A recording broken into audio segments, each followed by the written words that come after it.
Stream? No.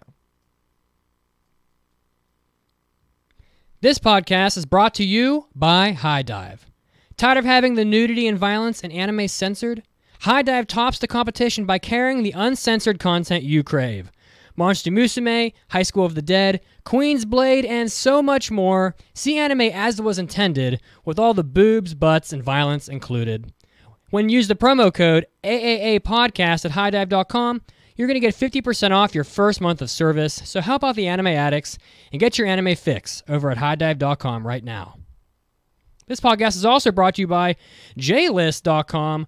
You can support the Venous Blood Frontier English localization project on Kickstarter. Right now, Venous Blood Frontier is a turn-based RPG adventure game. It seamlessly blends SRPG, gameplay, visual novel elements, and a snappy narrative to immerse players in an epic struggle between demons and gods. You can become the crafty half-demon prince Loki as he sets out to conquer Yggdrasil. Head over to Kickstarter today to support Venous Blood Frontier, the game's creation, right now and get yourself your own copy. And now, it's time to start the podcast.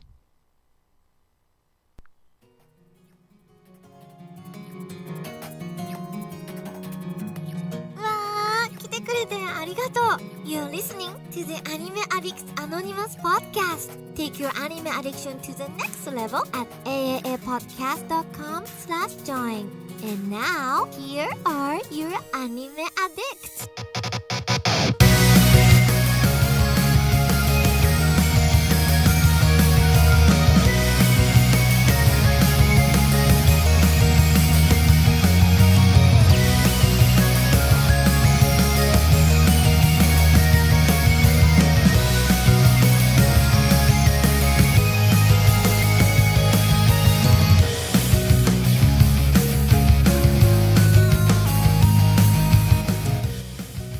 What's up, everybody, and welcome to the 443rd episode of the Anime Addicts Anonymous Podcast.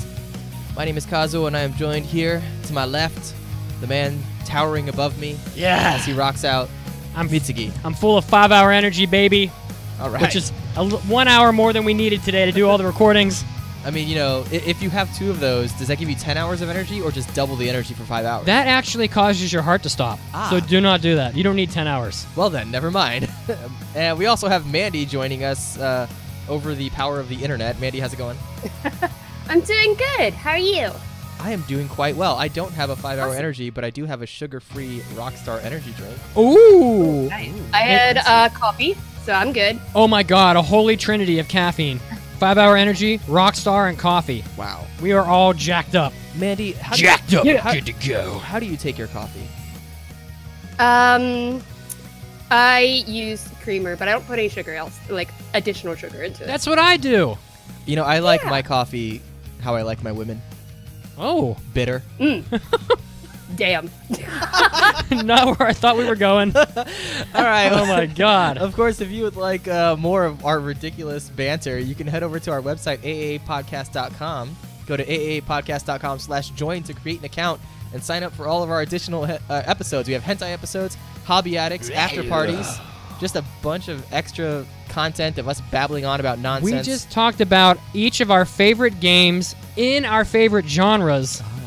And Mandy has a lot of them. That is true, and I did not. Yeah, I play a lot of games.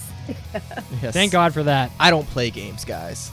You don't. I'm not playing games. You're This is serious. We ain't playing games up in here. How's that Twitch streaming going? Well, anyways, you can find us on, you can find us also on Facebook, facebook.com/groups/AAAPodcast, or on our Discord, where you can hang out with not only us, but hundreds of other anime addicts just like yourself. That's right. You can get access to that Discord from the top bar of the website, AAAPodcast.com. Head on over and come chill with us. Mm-hmm. We'd like to get to know you. We also have a couple of announcements to make today, Mitz. That's right. Anime NYC.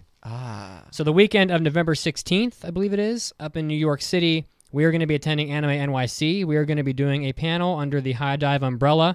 Thank you again, High Dive, for letting us do that. It's going to be on Review Starlight and the influences of Ikuni. So we're putting together that, and so you can come watch us do that. But also, we're going to be doing a big podcast event where people that listen to the podcast and the four of us, we have rented out a very awesome giant room in a karaoke place called Japa 16, I think, which has tons of anime songs and Korean songs and all kinds of other, non-typical Western music. So there's going to be lots of fun. So you can join us for our karaoke event. Probably get a little crazy. People are going to probably be drunk. I'm going to take my clothes off and slap my ass. So if you want to see that, you can join us in New York City on the weekend of November 16th and sing some karaoke. What did I sign up for? Mitz, do you know what the word karaoke Karaoke. No, actually. No? I do. I know. Okay. So kara, which is also the same kara that you find in the word karate, means empty. Oh, really? Yes. And oke is kind of an abbreviation of orchestra. Really? So it is empty orchestra. Whoa. And now you know. Look at you, dropping knowledge. That's All right. fantastic. So on today's episode, we're going to learn a few things. I did not know that. Not just about karaoke, but about anime that is just for you, or in this case, just for us. We're going to talk about if we could create some anime that are specific to the things that we find interesting, what would we make? Yeah, there was a particularly interesting mailbag that was submitted that I decided would make a great topic. And it was, if we could have an anime created that was just for some of our personal interests, Right. what would that show be, and what would it entail? It would be an anime about sitting on the couch eating Doritos and watching anime. Animeception. We'll also be doing a review of the latest season of Lupin the Third, Lupin the Third. Part Yeah. 5. Lupin toi. A show I'm that super excited. no one is watching Except us. except us. And some other people probably. But maybe you should be. Find out later in the episode. But before we get into all that, it's time for the big news of the week. 大ニュースです。It's time for big news of the week. It's time for the New Type Awards winners from 2018. New Type still exists? Yeah, I think it's mostly on the web. Okay, cool. So I remember picking up those magazines in store, and they were always crazy expensive. yeah, that's true. Well, it's because they always came with DVDs and stuff. True. So anyway, but so there's a link here for you guys on the document, and there's way too much stuff to cover. We can't cover all that. It would take forever. It's impossible. It is. There's 14 categories, and they all have 10 winners. So, but I wrote down the best TV anime because that's kind of what we do, and I wrote down the best male and female voice actors because That's what I Mandy figured do. Mandy would love that. Hello, I'm here. Hi, Mandy. So, Hi. So the best TV anime of apparently 2018, which I guess hasn't even finished yet, but it's probably their fiscal 2018. It was the Idolmaster Side M, which I don't recall. By the way, these are people voting, not some professional panel of people. I don't know if there can even be such a thing. Darling in the Franxx, A Place Further Than the Universe, Sword Art Online Alternative, Gun Gale Online, Tadakun Never Falls in Love, Cardcaptor Sakura, Clear Card Saga, or whatever the English translation is, Persona 5 the animation, and Violet Evergarden. So I was kind of shocked. I'm by a actually few of those. surprised Violet Evergarden's on there. Yeah. I mean, it was really good. I just didn't expect it to be that popular. Okay, yeah, that's a fair point. I was going to say, I would expect it to be on the list of the best anime for sure, but not as voted on by the populace. Right, that's what I meant. I feel like it's a decent list. I feel like there's some stuff missing, but they can't have everything on it. Yeah, can you think of anything off the top of your head that came out in 2018 that you feel should be on this list? Well, I'll put good as any on there. Oh, God, of course. oh, excuse you. All right, old man. Yeah, I am old. I'm 630 years old, so. Well, how about you? What would you want to have on there? Oh, man. I don't know. That's a good question. Maybe a show that we'll be talking about later on today. Well, I thought Steins Gate Zero could have been on there. I think Steins Gate Zero was pretty good. I think we enjoyed that. So, and I'm surprised that, considering the popularity of Steins Gate, since this is a people voting, you would think it would have a shot at getting there over something like Tadakun Never Falls in Love, because, not that Tadakun wasn't good or whatever, but Steins Gate has this, very established fan base, so I kind of figured, it would have a good shot, but some of these have fan bases. Idolmaster, obviously, Darling in the Franxx was big, Sword Art Online, Cardcaptor, Persona 5, all of those make sense. How many people voted on these? Do we know? It may say in the link, but the link just refers to a Japanese website. So, trying to Because I'm actually here. kind of surprised that Idolmaster Saidem won out over Idol 7, because I thought Idol 7 was like one of the highest selling Oh my god, yeah, it was massive. shows in Japan last year. I do not know, actually, Mandy. It doesn't say in the article how many people voted. You'd probably have to go to the new type website and dig that up, and it's probably And learn Japanese. Yeah. And, you know. it's really I'm on it. complicated. But Mandy, there's some voice talent here as well. If you want to like Heck yeah, call I out recognize some, a of yeah, why don't you go ahead and call out some of your faves? Mamoto Miyano is, of course, number 1. He will always be number 1. Like, no surprise. Is he pretty much Shugo- top? Is he top dog like in voice acting? Pretty much. Oh, he's pretty high up there. I think he's probably taken number 1 spot since he's been doing a lot of work recently. Kamiya Hiroshi was always number 1, but he hasn't been doing a whole lot lately, so he's kind of dying down the popularity list. So who is Mamoru Miyano's rival? His rival. Does he even have a rival right now? Yuki Kaji's usually high up there. Although they're not really rivals because they're all friends. There's God. so many like events of them like hanging out together. Well, they're all living the sweet life out in Southern California's beautiful San Fernando Valley. What? What? It's a Ghostbusters quote. Oh my god. I'm sorry. Jeez. Next on the list is Shugo Nakamura. And then there is Yuto Uemura, who I don't really know. I don't know that person. Kisho Taniyama is on there, and he's a really good singer. He's in some of the Idol shows, and I really like his voice. That makes sense. Yuma Ichida, who I'm not really that familiar with. Yuichiro Umehara, who I'm not really familiar with either.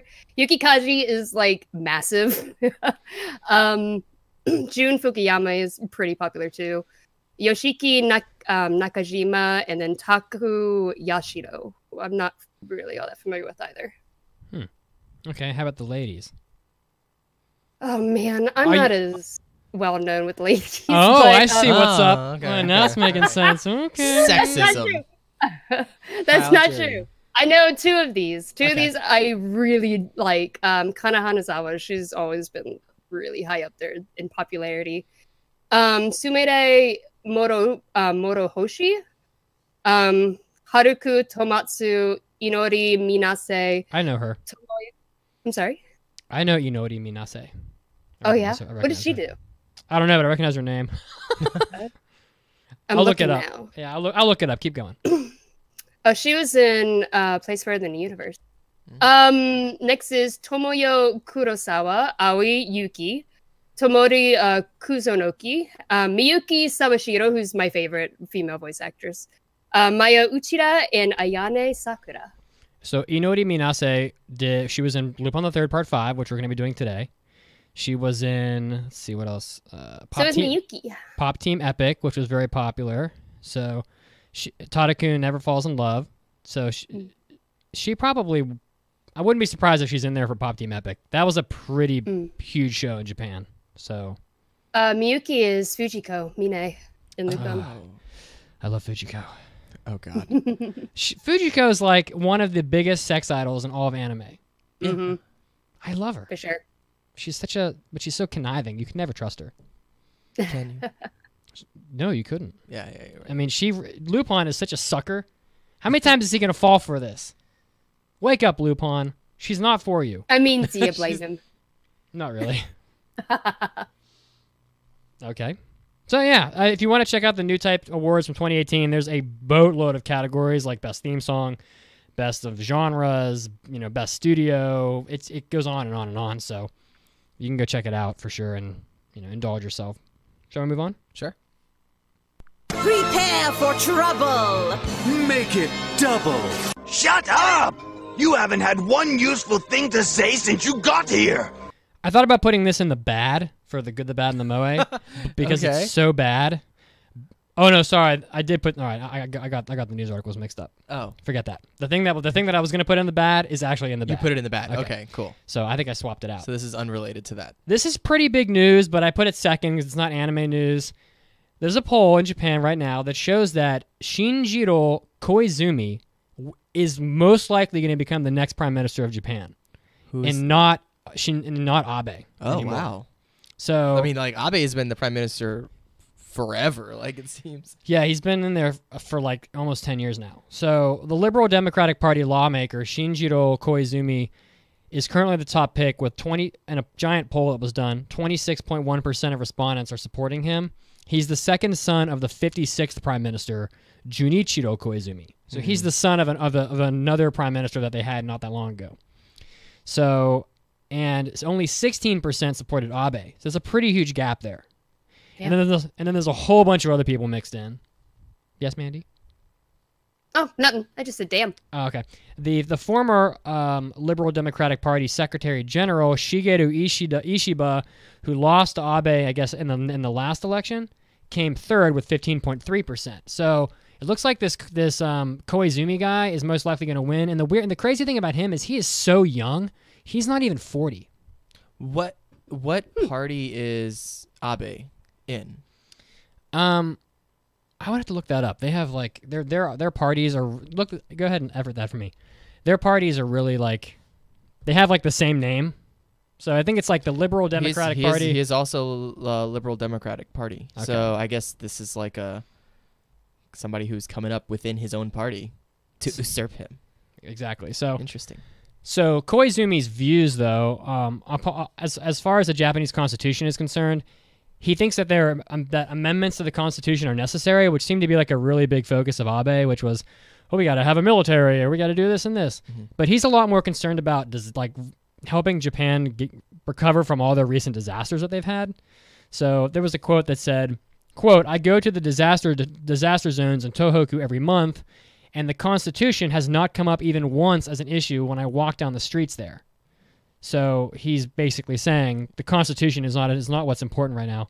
We got to help the regions of Japan that have been wiped out basically by tsunamis and stuff like that. So he cares a lot more about restoring the crippled parts of the country. Mm-hmm. And he's been critical of Abe's government decision to terminate corporate tax charges that were intended to help fund recovery for those regions. So it sounds like one of his big platforms is helping disaster relief, right? And which they've had a lot of lately, like in Kansai too, all the rains and mudslides and stuff. He also doesn't really believe in nuclear power, so which I think is kind of foolish, but I feel like going back to coal and whatever is kind of a big step backwards. Yeah, well, I mean, or there's the option of going forward and finding alternatives to having a sun sitting in the middle of a city that could potentially go wrong and destroy an entire part of the country. There's a lot of alternative energies that are being worked on right now. There's alternative energies that are based on green algae. Yeah. There's of course wind and solar, but I mean, I don't think a lot of those are really feasible yet. Right. So I don't know. It's interesting though that Japan is not one to be a big proponent of change. A lot of times they seem to just stick with what they have and not really explore other options. So it's interesting to see that people are, that he's popular. That somebody different, even though it's a little strange that it's he's the son of a former prime minister. So there's that whole kind of issue of, building these kind of royal families, which, we've had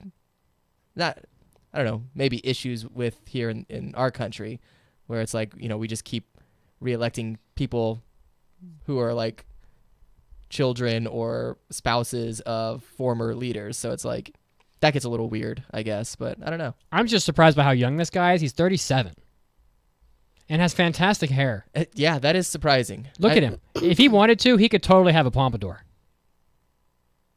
Yeah, maybe. Kazuo, he can succeed where you have failed. If I were both in his political power and in his pompadourness. If I were him, I would totally wear a white double-breasted suit, from GTO, and do a pompadour. I don't know if the aging population of Japan would elect a guy in a white double-breasted suit with a pompadour.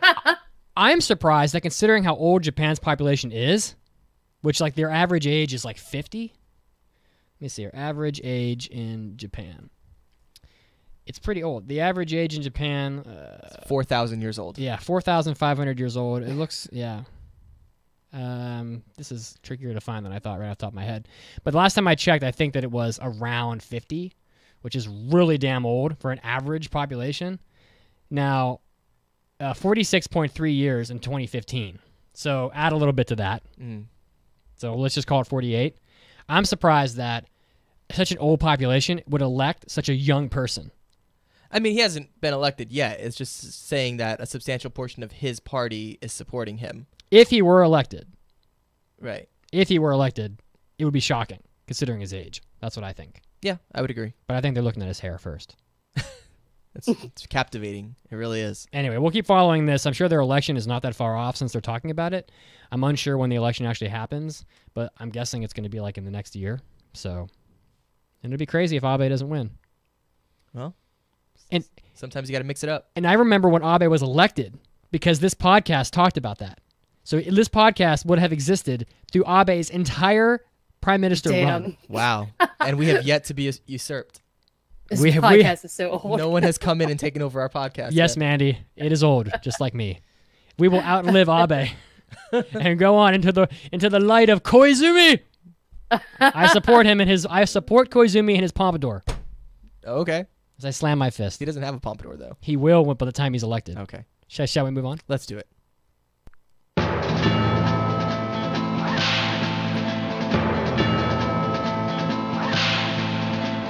Howdy, partner.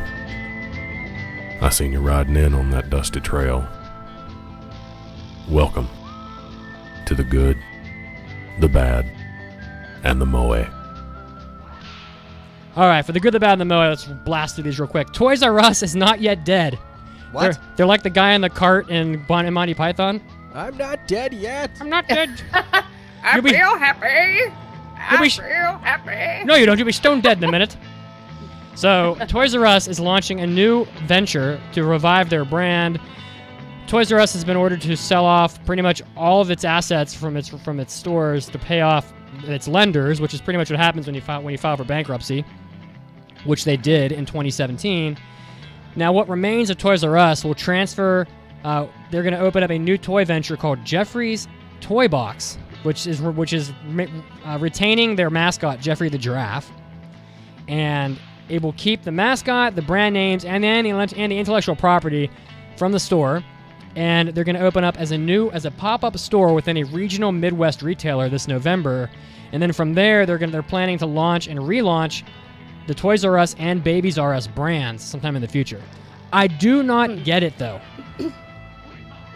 Like box I'm toy surprised store. that. I was gonna say I'm surprised any toy store is still trying with the internet and Amazon Prime.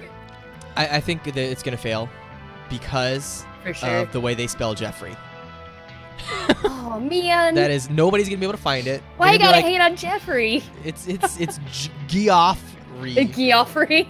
Nobody's going to be able to find it. They're going to be like, all right, what's the new store? Jeffrey's Toy Box? Hold on, Jeffrey. Where the hell is this? I can't find it. It's not. And they go out of business. Fair enough. It's done. So, but I understand that oftentimes when companies file for bankruptcy, it's more of a restructuring effort to get themselves back on their feet, just on a smaller scale. We'll see how it goes.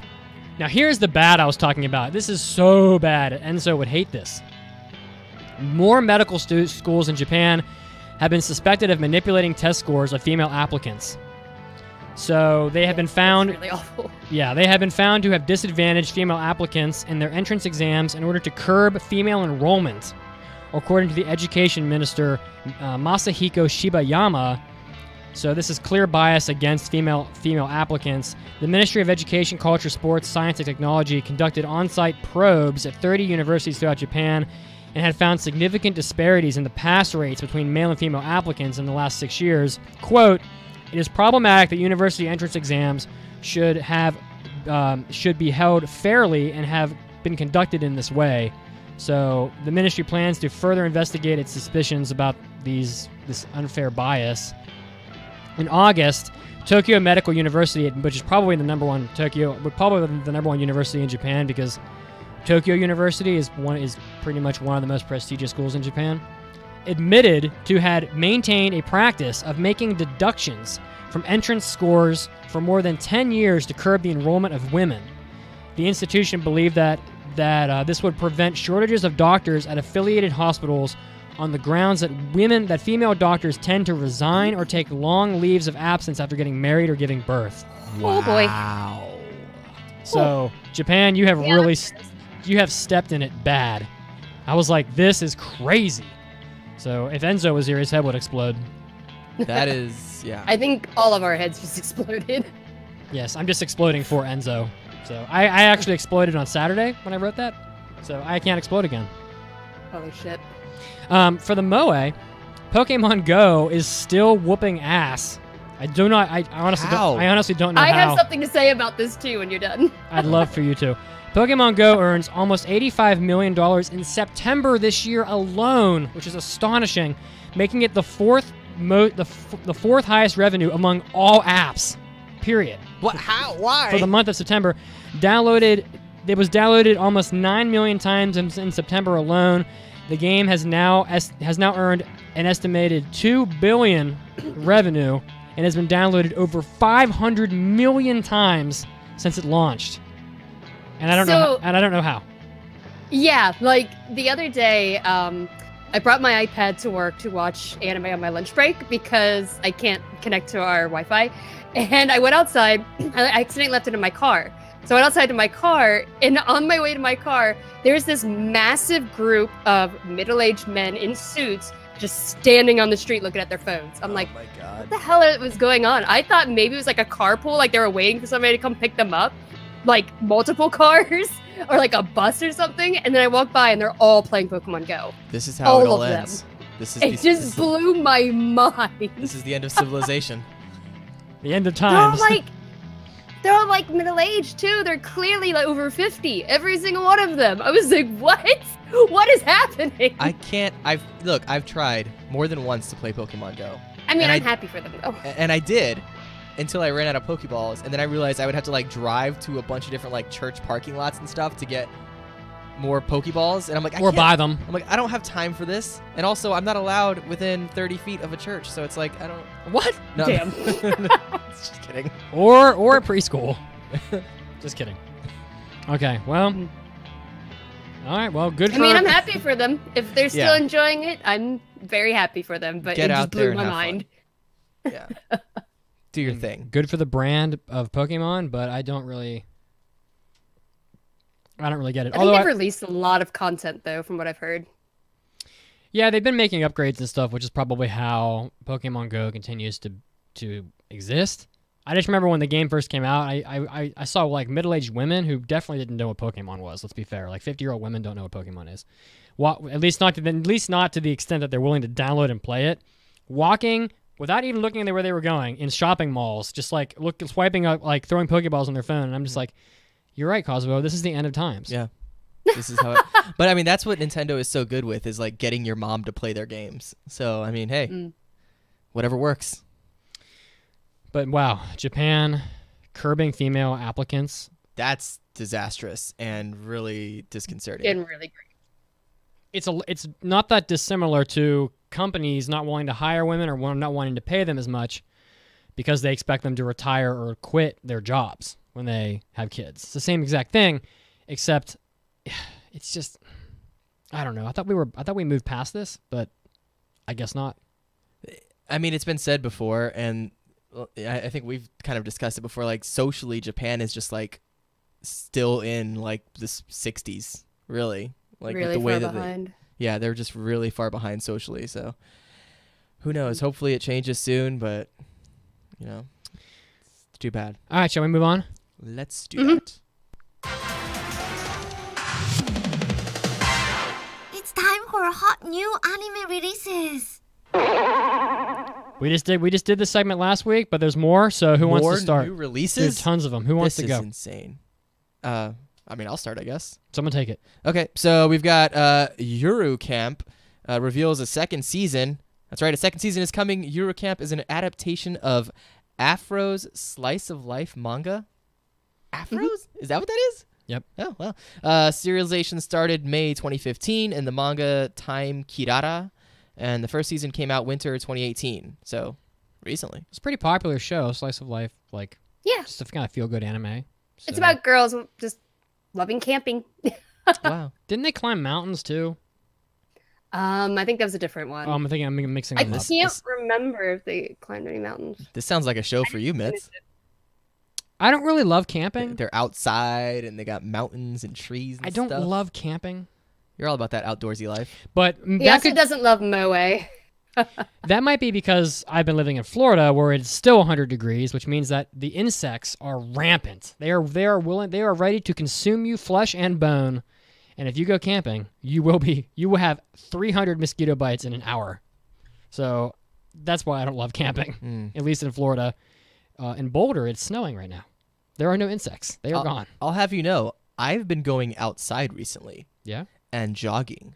Okay. Which is a big thing for me. I'm glad. Because I do my best to never go outside.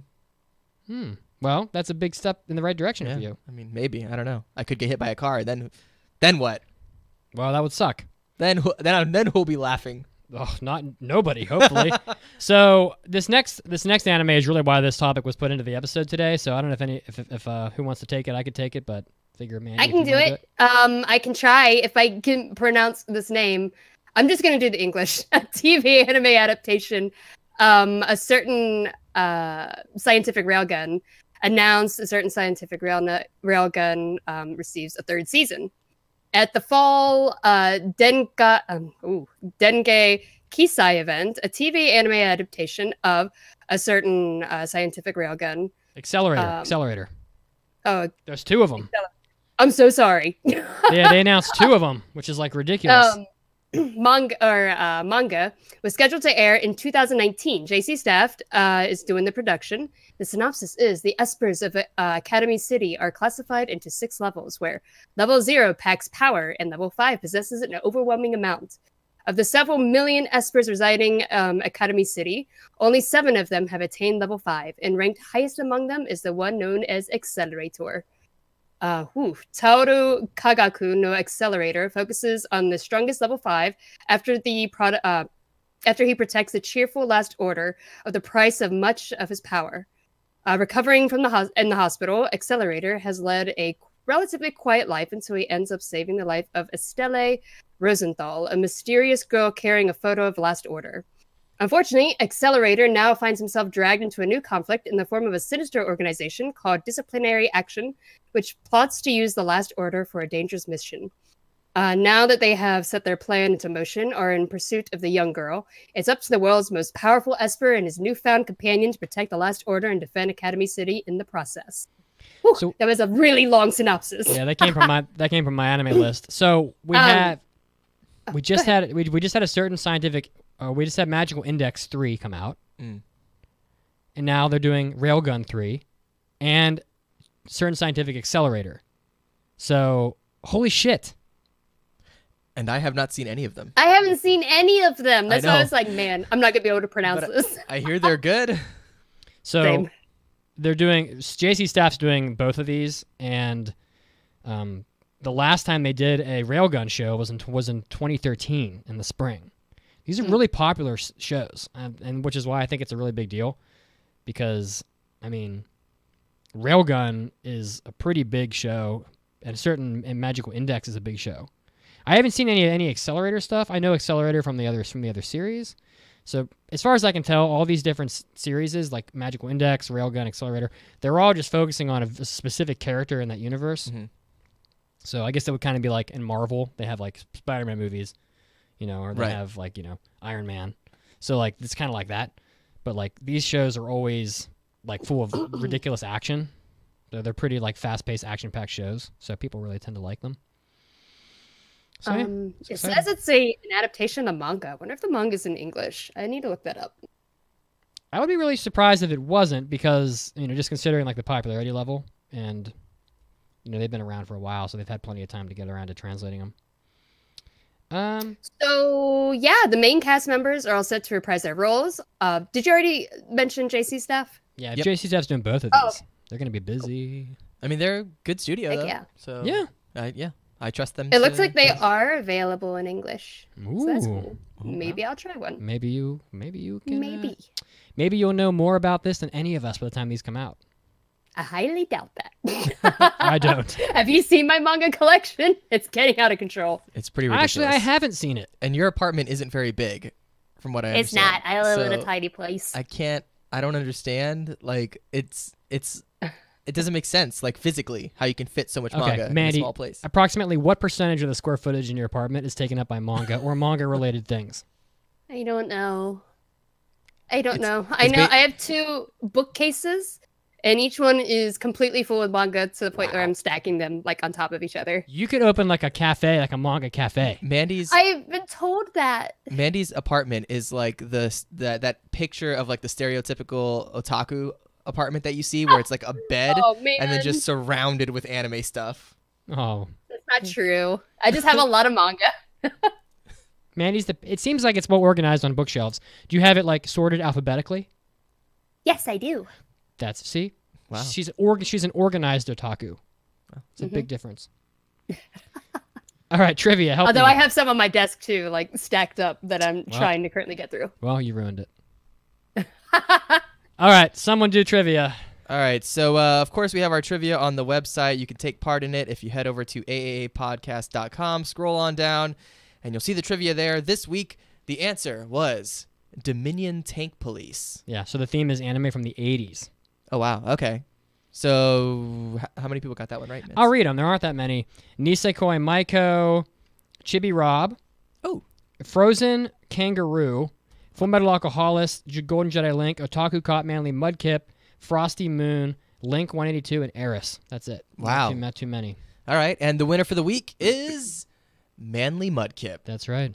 And, of course, the theme is going to continue to be anime from the 80s, so brush up on your old school anime so that you can get these trivia questions right. Of course, if you don't want to wait until we post the next one on the website, we have an in-show weekly trivia question that we will answer after the news break, and that is this. It's a Name That Anime. Away from home for 10 years, Azuma Kazuki had no idea what was awaiting him upon his return. He certainly did not expect to be attacked by dozens of heavily armed people and taken as their prisoner. Oh my God. Name that anime. We'll tell you after the break. Stick around.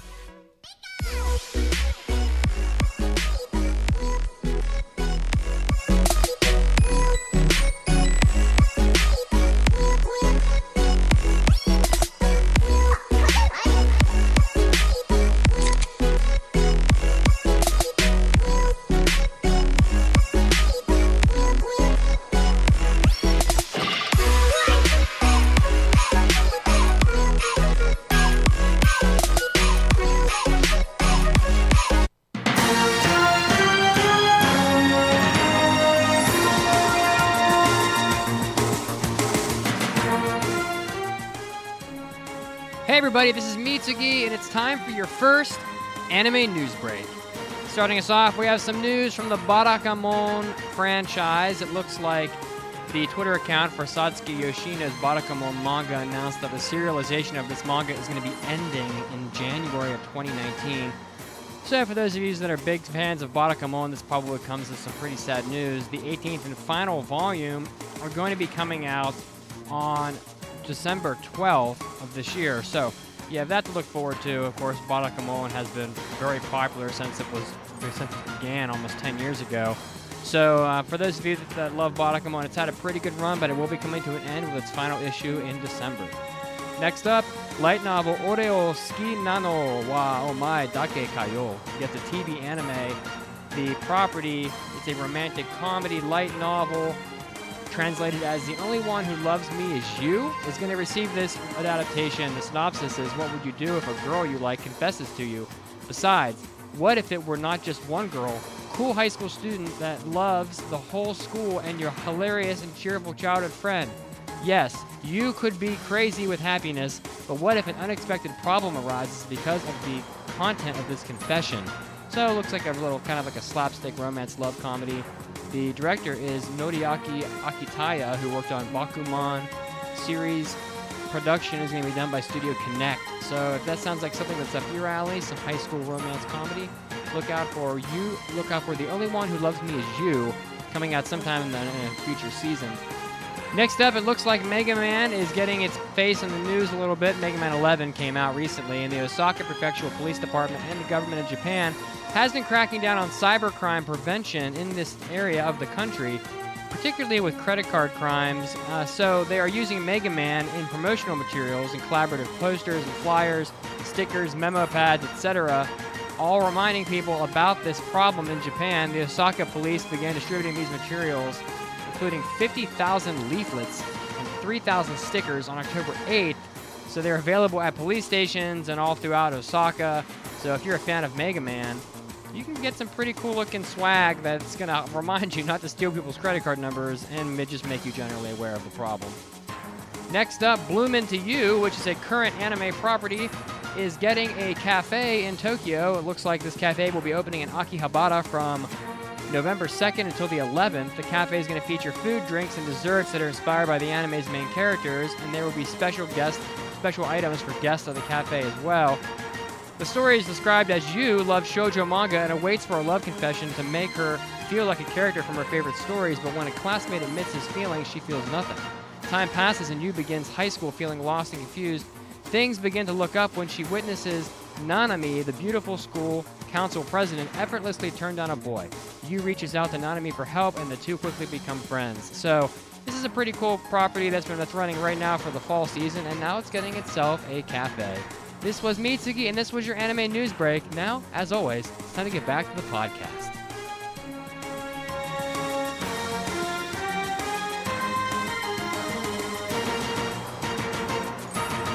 Hey, Mandy, you look troubled. What's wrong?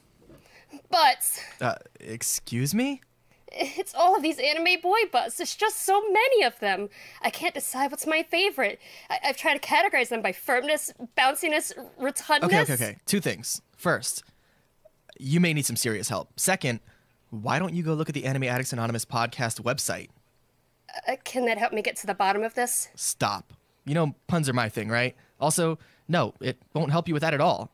You are beyond help. But on our website, you can find all our past shows, along with reviews and trivia.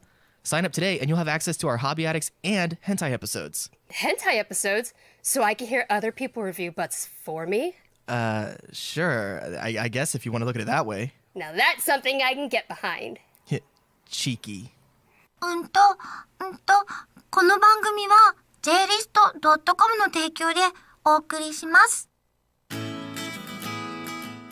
You've heard of Confessions of a Popedom, but now comes the heartwarming tale of Kazuo. I don't know any country songs, so I'm trying to sing along to songs I don't know and getting drunk with some grandma. From the best-selling authors of Her Moe Majesty and The Best Yuri Bartender in Florida comes Growing Up Kazuo. First time I was in a shootout, 2 years old.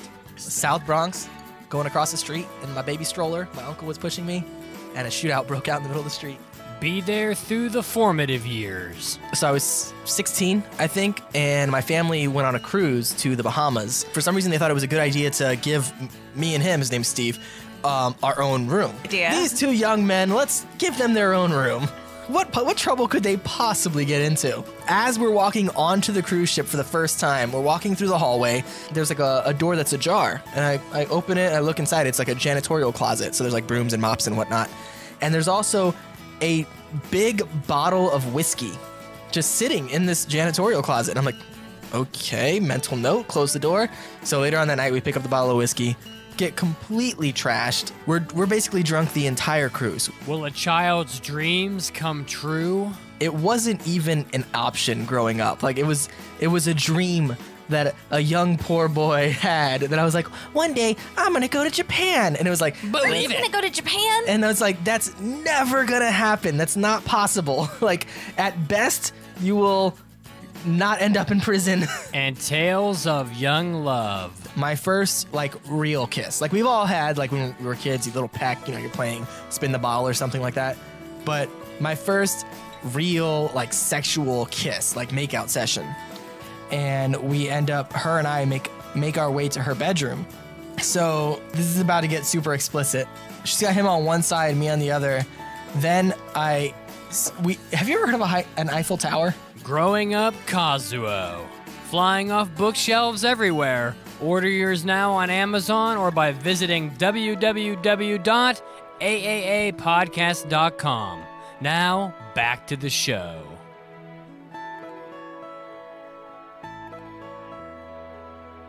And we are back to the 443rd episode of the Anime Addicts Anonymous podcast. You know, every time I listen to that that little, what do you even call it? That bumper? Bumper, yeah. I need to make another one, but that one took a lot of work. Dude, every time I listen to that, it's so funny because it's like it's me listening to myself, but from a long time ago, and it's like, wow, like the part about going to Japan and everything. That was pre the Japan trip. And up until that point in my life, I was like, this is not even a possibility. And then it happened. Public service. Now we're doing it again. Dude, we're going to do it again. Olympic style, baby. Yeah. I got to call the Japanese Travel Bureau to find out when they're going to have tickets. The hardest thing about making bumpers like that is finding the clips for the bumpers. Right. If anybody wants to send me clips that's listening, we could have a lot of... IcyRose. we could have a lot more bumpers if I didn't have to hunt for them. So there we go. Call to action. If you have any fun moments from Anime Addicts Anonymous history that you would like to share with us, please do send them in. Email us. That's right. You can email Mitsugi at AAAPodcast.com. That's right. That's right. I will say that I should just be writing them down as we go, along with my edits. I should just be writing them, but I keep forgetting. Yeah. All right, so we had an intro trivia question. We sure did, Mitz. And it was a Name That Anime. It was. It usually is. So it was away from home for 10 years. Azuma Kazuki had no idea what was awaiting him upon his return. He certainly did not expect to be attacked by dozens of heavily armed people and taken as their prisoner. The answer is Bubuki Buranki. Do you remember that anime? Oh, do I ever? Oh, come on now. Wasn't that bad? It was pretty bad. Oh, it was come really on. bad. Was it really that bad? Yeah. It really was. It was. Bubuki Buranki. Oh my god. But somewhere out there, someone listening somewhere likes Bubuki Buranki, so that's right. I'm glad you like it. Hey, whatever does it for you. Whatever makes you happy, you should enjoy. That's true. I have not seen this. You don't need to. All right. Now the moment everyone's been waiting for this entire show. That's true. It's time for Mandy's Horror Manga Minute. So, ooh, spooky. Shall we get rolling? Spooky. Strap yourselves in, people. It was crazy music. Alrighty, so Mandy's Manga Minute is where I take a minute to tell you about a manga and hope to find something new to read. And for the month of October, I am doing spooky horror stuff. So this week I am doing Ibitsu. And there's an urban legend that says late at night, sometimes a young girl dressed in gothic Lolita clothing will appear by a garbage dump and ask a question. Any who answer will, without fail, die a twisted death. And tonight, another young boy will find himself enveloped by this horror. Ibitsu is a horror manga by Haruto Ryo and was published in 2009. It's a one-shot that is available in English and can be purchased as one single omnibus volume. Ibitsu is going to be like a big hit or miss for a lot of people. I think you have to really like a certain type of horror in order to appreciate it. It's definitely a ghost story, and characters do make stupid mistakes in it.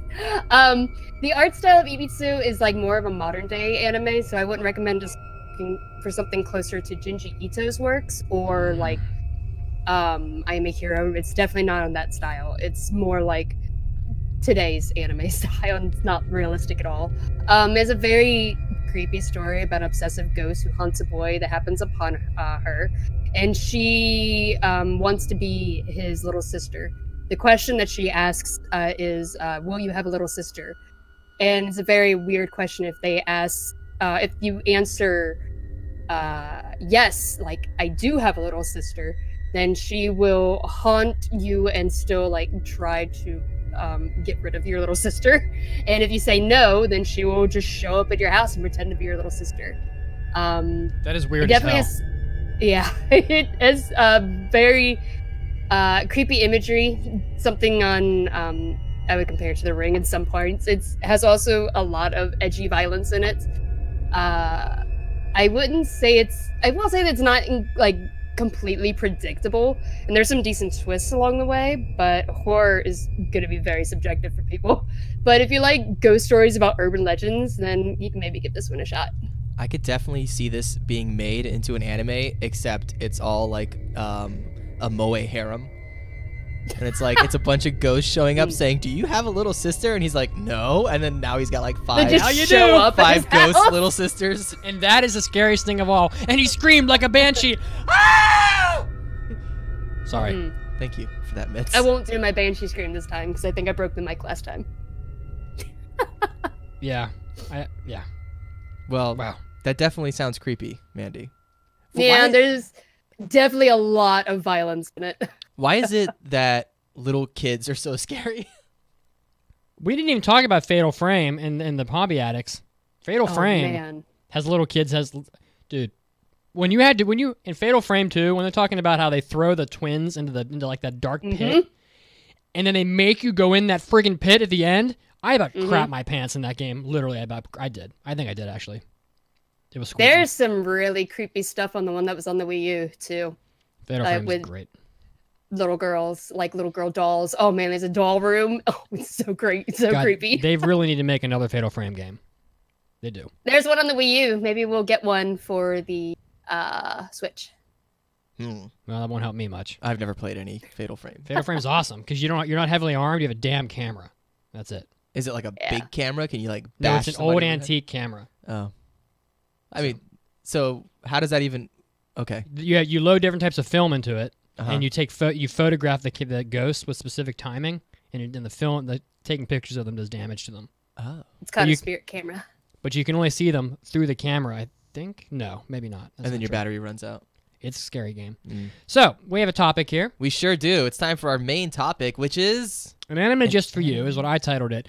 IcyRose wrote a mailbag, and his mailbags are oftentimes very well thought out. So he says, "Hi AAA hosts, Good as Any was an anime that wasn't very well received by general anime audiences, but as Mitsuki can attest to, was well loved by the audience it was specifically made for, those that liked insider baseball and discussion of the sport as a career." I think he's very accurate there. If you were to make an anime for a specific interest of yours and only really targeted at people that share that interest, what would it be about? Ooh, this is a really good question. So a lot of times, most anime that are released season to season, you see a lot of similarities throughout them. Like there's a ton of isekai shows or shonen shows or what have you, harem shows, and it's because like that's the popular thing. But Right. every now and then you get one that's like very specific, and it may or may not be something you're interested in. Unfortunately, a lot of times those don't do very well because of the specificity. Sometimes someone takes a shot. Yes. And, sometimes it works, although not often, I would say. Generally, they don't do as well, which is unfortunate. But Yeah. for that audience, they're huge. Right. So, like Old Man Mitz and his Good as Any. Yeah. That's true. Which I haven't watched any of yet, but I will be watching it this week. Of the new season? Yes, because our impressions begin next week. So we all have to do a lot of watching of the new anime this week, All right. including myself. I'm going to start off. My first pick is mountain biking. And I think that it could be actually shockingly exciting in a way that a lot of people don't really expect, because I don't think very many people really understand what mountain biking entails, because a lot of people haven't done it. Is it biking on a mountain? Yeah, it is. But there's a lot to it. So there's a variety of perspective that they could do in it. You could be the usually when you're doing mountain biking, a lot of the time it's called you're riding on what's called single track, which means that the path is only wide enough for one bicycle. So you're going in single file if there's more people. And in that way, you could have the perspective of like a GoPro from the person in the front, so you're looking at it from first person view. Then you could have it from that same perspective from the rider behind, so you're watching a rider in front of So you. you're just looking at his butt. You're looking at his butt or his back or whatever. Or you could be looking at, or the camera could be like to the side or above them, so you're looking at the whole group. So I think there's a lot of things that they could do with perspective, but mountain biking is also really dangerous and is very fast paced, so they could do a lot of things with accidents, like wipeouts, crashing. There could be like very adrenaline pumping action as you watch like the bike try to navigate through debris or rocks, roots, down trees, etc. Because on a mountain bike, you can tackle a down tree fairly easily, especially if you're clipped into it, because when your feet are locked into the pedals, you can actually crouch down and jump and lift the whole bike off the ground, and you could actually leap over a tree, a down tree. Okay. If it was about a foot or so. Also, and this could be a whole different facet to it, and I've actually had to experience this myself, and it's not very pleasant, would be a survival aspect of mountain biking. It is possible to get lost in the mountains while you're mountain biking. Ooh. And this happened to me when I And was then you have to eat your bike. Oh no! You'd be Your best friend. you'd be eating each other. Bike-chan. So, like, there could be a very sort of gripping aspect to watching people try to survive in nature while an innocent mountain biking trip that was supposed to be just this fun thing that the friends were doing becomes this dire life or death situation when you suddenly are lost in the mountains, especially if it's like a big mountain range and you don't know how to get out. And this actually happened to me when I was about 15. Oh, wow. Oh And no! we were really scared that day, but of course we survived. But so there's a lot of interesting things they could do with it, and I don't think that there's ever been a mountain biking anime. And Do people cheat in mountain biking competitions? Because I'm envisioning like a Mario Kart mountain bike race where people are like throwing rocks. at each Rainbow other. Road comes out of nowhere. Or like, like riding up next to a guy and sticking a stick like in his spokes, and he just like flies over and falls off the mountain. so I'll share a story just- with you. Throw a turtle shell at someone's head. Yeah, you hear that noise, you know the blue shell's coming. You better Yeah, back yeah. off. Oh shit! So, in terms of like accidents, I'll share a story with you, and then I'll move on to someone else's. One of my friends on the Discord shared a story with me from a mountain bike race. Okay. And you wouldn't really need to disrupt the rider in front of you because sometimes they just crash. So I heard a story about a guy who wrecked on his bike and hit his face on a rock. Because oftentimes you're not wearing a full Sounds face. awful. You could wear a full-faced helmet, or you could just wear a helmet that goes on the top of your head. Well, this guy cracked his orbital bone, Oh, and he no. lost his eyeball. Oh Yeah. no! Oh, I Oh, just got no. chills. The eyeball came out because the orbital bone could not hold the eye in anymore. Man, Nope. he didn't see that coming. No. Oh no! Oh my Stop. God. Oh no. Oh my god! I mean, So- what do you think he said after that? I bet that hurt a lot. I don't know. What do you think he said? Aye, aye, aye. God. Oh, I love God. that job. Thank you. Man, he really should have kept his eye on the path. Oh, I shit! guess he did. All right, So- we're done. All right. So there's a lot of stuff they could do with it. It could be really exciting, and I'm sure they could find sponsors and whatnot to make the show like a very high budget production. They could do it. So.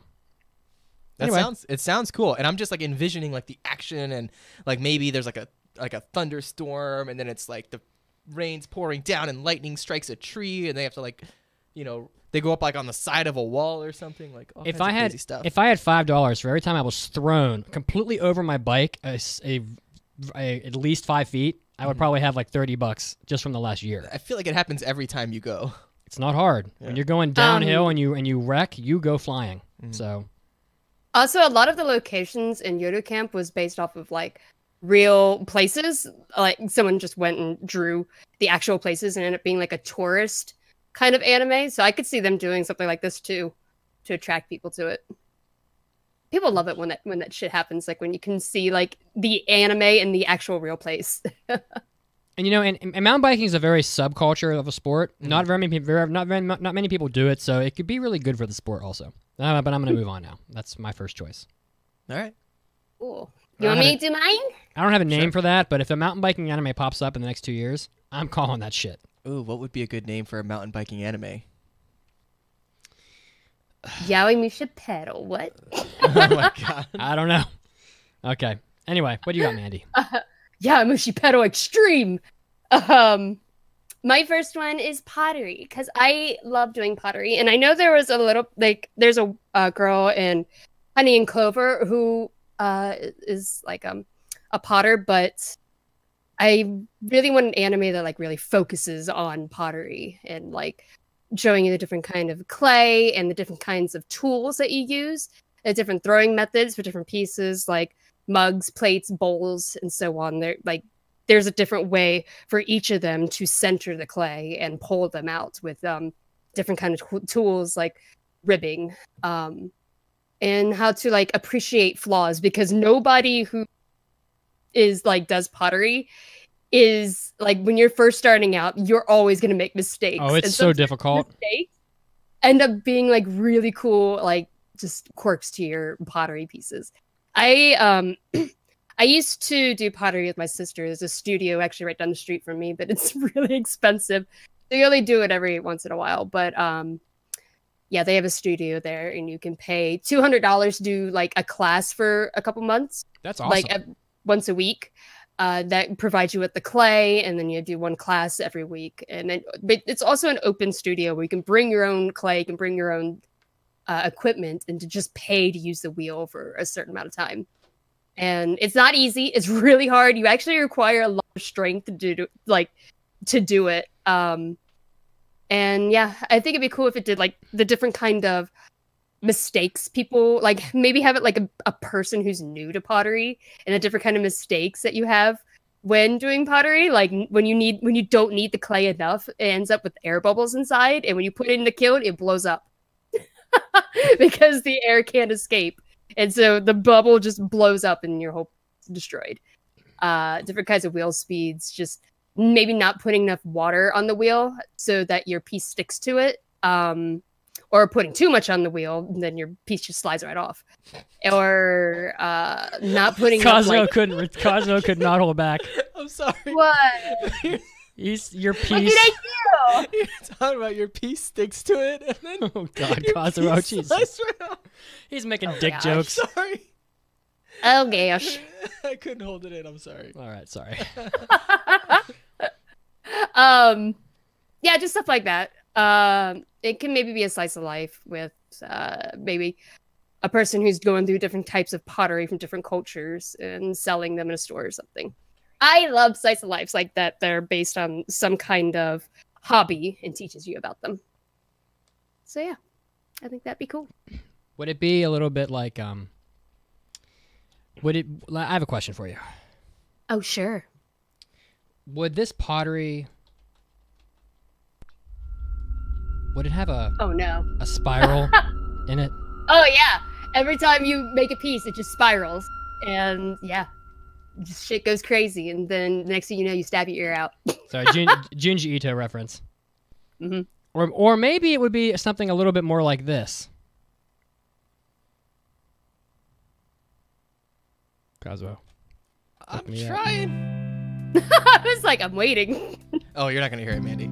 Whoa, my love, my darling, I've hungered for your touch. All right, that's enough. Okay, of that. That's enough of that.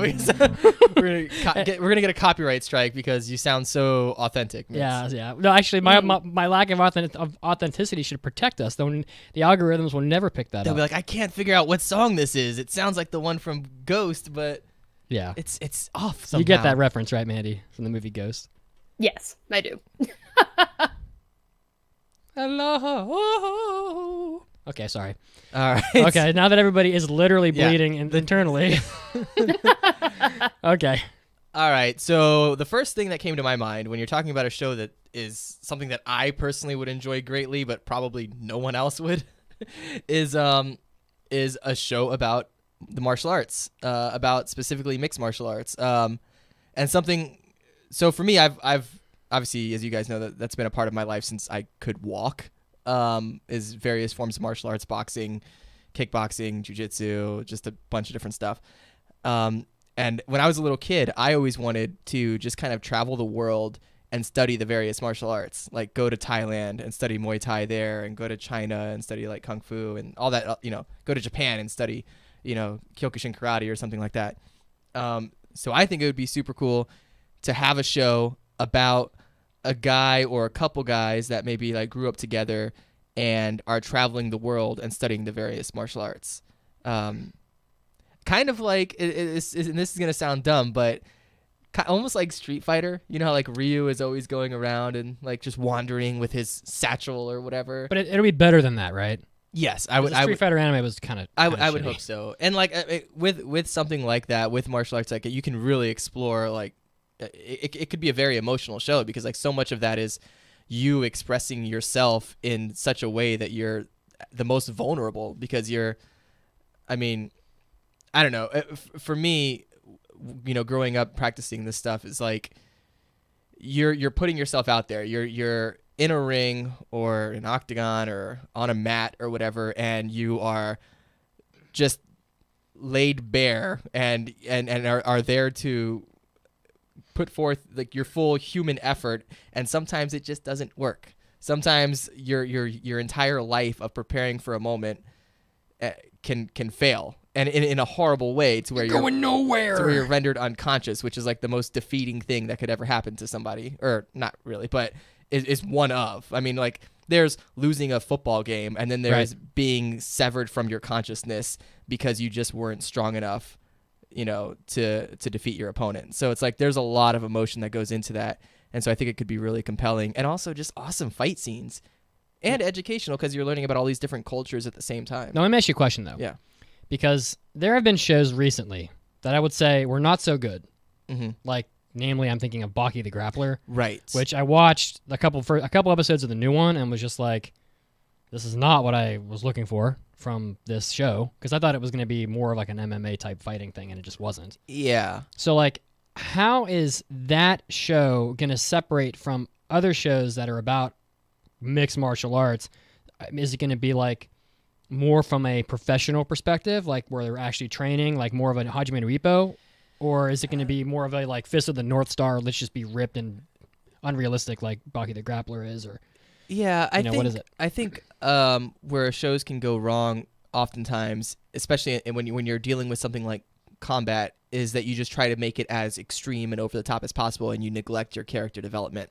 So I think with this, it would really, the primary focus would need to be on writing compelling characters. And there's a ton of different ways you could potentially do that, but really I would like for it to be like primarily about these people developing their human potential, and then secondarily about the training of the martial arts. So it's really just about getting that balance right for me.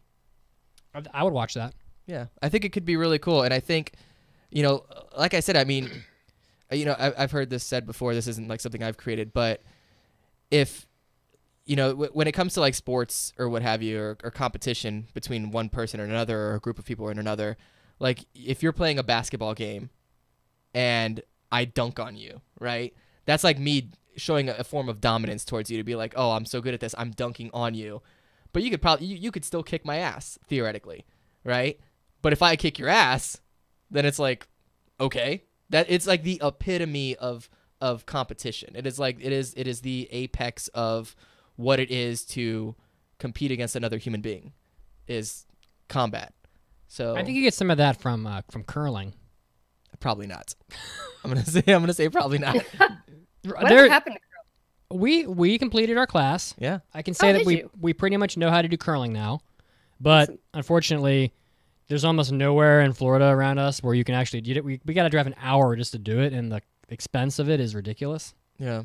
So it was like $400 for like an hour to rent that rink. Yeah, it's nuts It was because they have to set up the whole place. But one thing that I was thinking about recently that kind of reminded me of this concept is there's a fighter in the UFC named Israel Adesanya, and his like nickname, like all these fighters have nicknames, is the Last Stylebender, which is like the last airbender, and that's where he gets it from.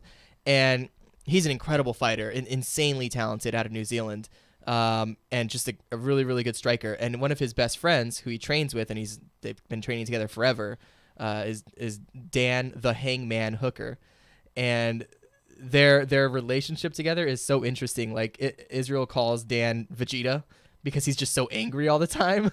And like, but Israel's they have just a cute relationship. Yeah, Israel's just like this lighthearted, happy dude, almost like a Goku type character. So it's like, I'm like, you two, like those two would make such a really interesting anime characters, So I thought that'd be pretty cool. Did you see? Speaking of Goku, did you see Jaden Smith's song? No, God, no. He said Why would I do that? Half the song is like, there's a line where he's like, "I'm feeling like Goku," and it's the worst song ever. Why would you listen to this? Because it had Goku in it. I saw it in the anime news. Right. Oh. And it's just like, so of course I clicked on it. I wanted to see what it sounded like. Is it a Goku in it? And it was, the whole song is basically Goku, about Goku, but it is, I don't know why that guy bothers. That song was horrific. It works, man. He's apparently successful. Is he? Wow. Yeah. Okay. I don't know. Am I up? Sure. All right. So I think that the next thing I would propose is, it's somewhat of an interest of mine, at least it was, but it would also be very interesting to a lot of other people, and that is an anime about going to teach in Japan from a Western perspective. Now, I don't know that Japan will ever make this because, well, Japanese people don't give a shit about that.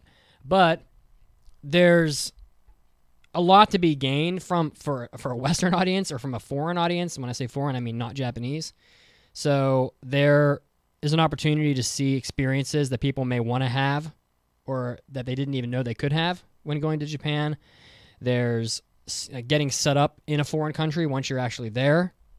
There's the preparation that goes into leaving your home and going to a foreign country to do something like that. Cultural challenges.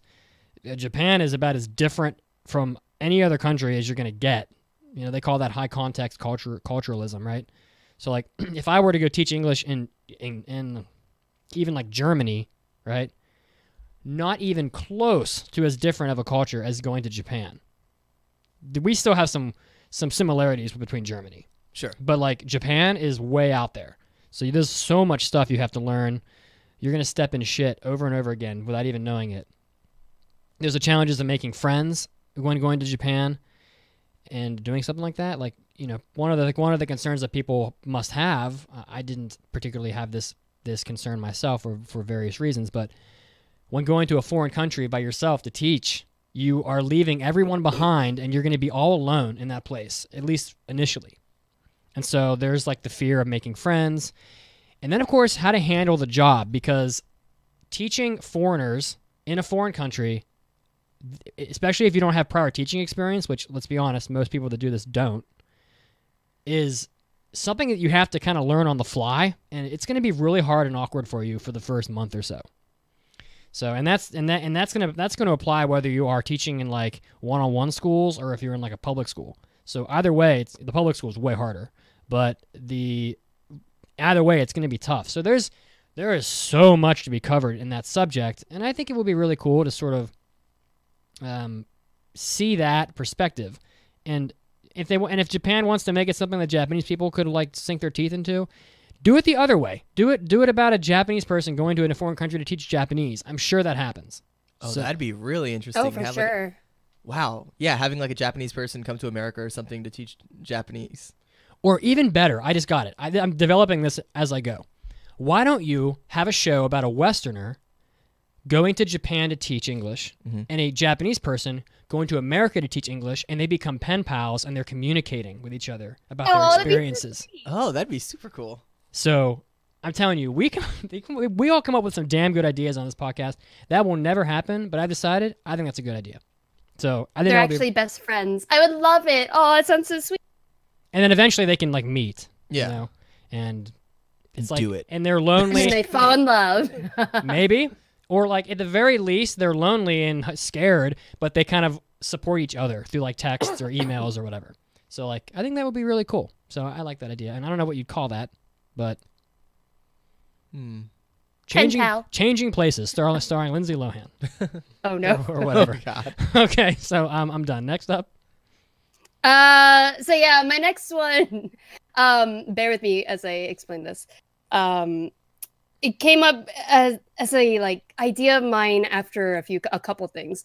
One, last week, my sister and I binged all of Silver Spoon in one day. And oh my God. There was also a mailbag question a long time ago asking if an anime in this genre existed, and that's hunting. But not like trophy hunting, but hunting for food.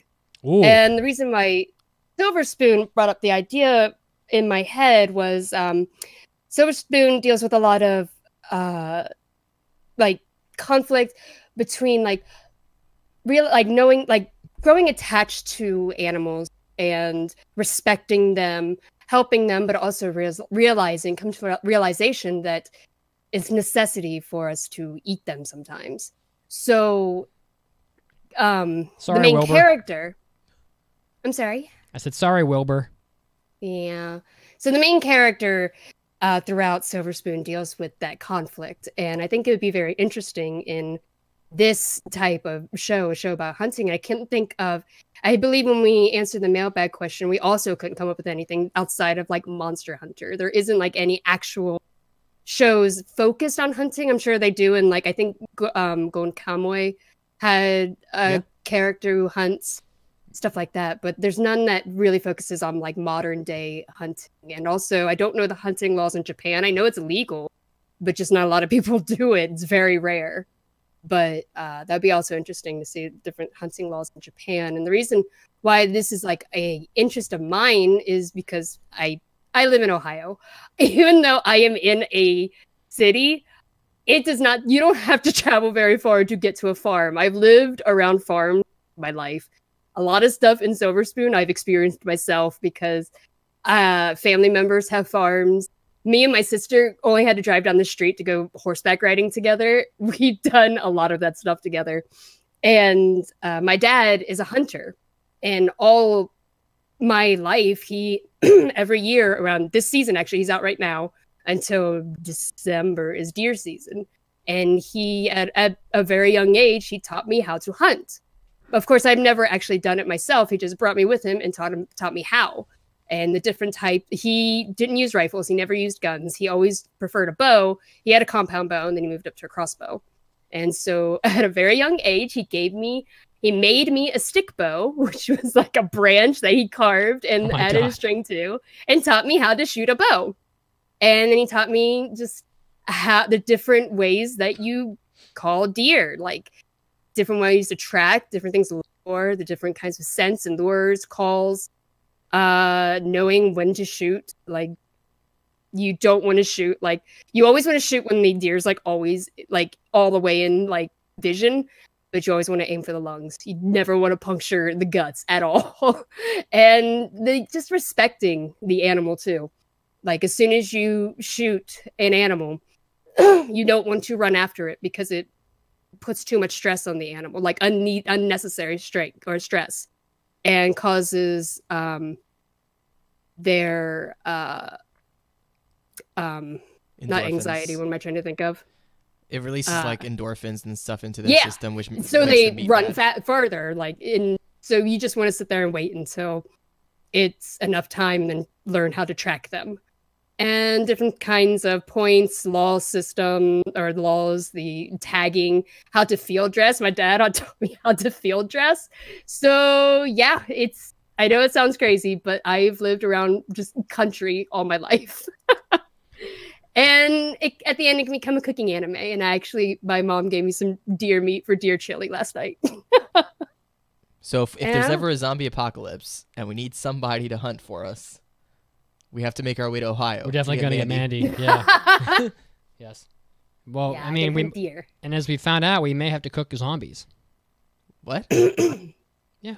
Walking I've meat. never gone deer hunting myself, probably because I'm still at that like, oh, I love animals too much stage that I don't want to do it myself, but I do shoot at targets. I got invited to go boar hunting, which is so random from some of my coworkers, and I just don't think I'm down for that. I love animals too much. I'm not really down for killing a boar, especially because these people are... But you eat meat. Yeah. So it's different you just when don't you want to be see it. Yeah, it's different when you see the product and then you actually have to do it yourself. Oh yeah, no, it's definitely different, but I don't know. Mandy, we're learning so much about you. Yeah. She's a killer. I know. She's a murderer. I'm just just kidding. All right. So if you ever wonder why, if you ever hear me and you're like, man, it sounded like Mandy had some southern twang in that, you know why. Kazuo? My next idea. Your next up. Next up is one that's going to hit close to home, and I think it's going to be awesome. Okay. And that is a show about a group of people running anime conventions from the ground up. It's a group That's cool. of kids, or not kids. They're adults now. They just got out of college and they're going about their business, getting jobs that they don't really like. One of them is kind of like a bum and doesn't really know what he's doing with his life and is still living in his parents' basement or whatever. And one day he has the idea of, like, guys, when we were in college, we all hung out and watched anime together. We had an anime club. We maybe did a little podcast or something like that. What if we started our own anime convention? And he kind of like gets the gang back together and they all figure it out. And, like I'm just envisioning like it that you have like several different people. Like one of them is that deadbeat character who finds purpose and drive in this. And then you have like a guy who's working like some crappy desk job who's miserable like, and he finds kind of like a sense of freedom and fun in the whole process. And so it's like them dealing with becoming adults, but also staying close to what they're passionate about. And then, of course, dealing with the struggles of how do you do this? How do we get this up and running? Like, you know, the ins and outs of running the operation, and then all the quirky things that go on while, you know, within the anime community, which is just vast and weird. Oh, yeah. So, I don't know. I think it could be interesting. I think it's like, it's almost like a, like what's one of those movies, like Old School or something, where it's like dudes that are, you know, older and kind of not content with their life, and, you know, just kind of like getting the band back together and you know, going on one last ride and having a good time, and, you know, all that stuff. I think that could be fun. Yeah, you can. There's like so many references people can relate to. Yeah. And I mean, and I mean, I feel like movies like this have been done all over the place. So it's like you already know what the arc is going to be and like the struggle that they're going to have, you know, and then it's just about like writing around that general plot arc. So I think it basically writes itself. And I mean, I could definitely see a lot of people being interested in it because, you know, we all frequent anime conventions and things, but maybe we don't know exactly what goes on behind the scenes. So it could be kind of telling in that regard. Cool. Yeah. That's a good suggestion, actually. I like that. Sweet. All right, guys. And then you have to hunt people with a bow and arrow at the con and kill them and eat them. Oh, my. It's the only way. So you missed the reference I threw out there about the zombie eating? Yep, no clue. There's an anime called Walking Meat. What? Which is about people. Yeah, I forgot. You missed that last week. People cooking and eating zombies. Mm-hmm. Wow. It's a cooking show, and they cook zombies. Yep. I need to watch it. Fried, sautéed, or squeezed. Is it like so that could, you know what could be interesting is a show about zombies, except, you know, we're hunting the zombies to kill them, right? Because they're bad. But it turns out the zombies are afraid of us because we're the ones that are killing them. Wow. They're just trying to live their life. There was a B-horror movie similar to that where all these kids were zombies. And then when you saw things from their perspective, they all looked normal and people were running away screaming. And when you saw from the other person's viewpoint, they were zombies. And it was like they didn't know they were zombies. I cannot remember what that movie was. Well, there's a really old movie, like from the 60s, I think, with Vincent Price. It's an old black and white movie. And it's called The Last Man on Earth. And it's basically him. He's the only human to survive the zombie apocalypse. And, you know, the zombies like kind of move around by night, and during the day they just fall asleep. And so he goes out in the day and like tries to live his life and get food and fuel and all this other stuff and just kills zombies in their sleep as, you know, as he comes across them. But it turns out they're afraid of him because he's the monster that comes when they're asleep and kills them. That sounds like Santa's Sleigh, which is a D horror movie about Santa Claus killing people. Okay, well, this movie is not a D or B. It's actually a really, really good movie. It's awesome. Oh, this one was Zombies. That's what it was. Zombies. Is that the one about eating the zombies? No. This is the one about this is like an actual movie, not an anime, a live action. Is there any relation to Real Monsters? Oh, I remember that show. I hope so. All right, well, I loved Real Monsters. We're pretty much out of time for our suggestions. So if you guys want to share any of your own, feel free to do it on the Discord or on Facebook or Twitter. You know, you can share your ideas with us. That would reflect your personal life. So we would of course love to hear about that from you guys because we like learning about our listeners. So, all right, who wants to carry us out of here? I guess I can do it. Cool. Alrighty. So our in-show trivia question, which we'll answer after the break, is Japan, 1988. An explosion caused by a young boy with psychic powers tears through the city of Tokyo and ignites a fuse that leads to World War III. In order to prevent any further destruction, he is captured and taken into custody, never to be heard from again. And the question is, what is that anime? And we'll answer after the break. All right, when we come back, Loop on the Third, baby. Yeah. See you in a minute.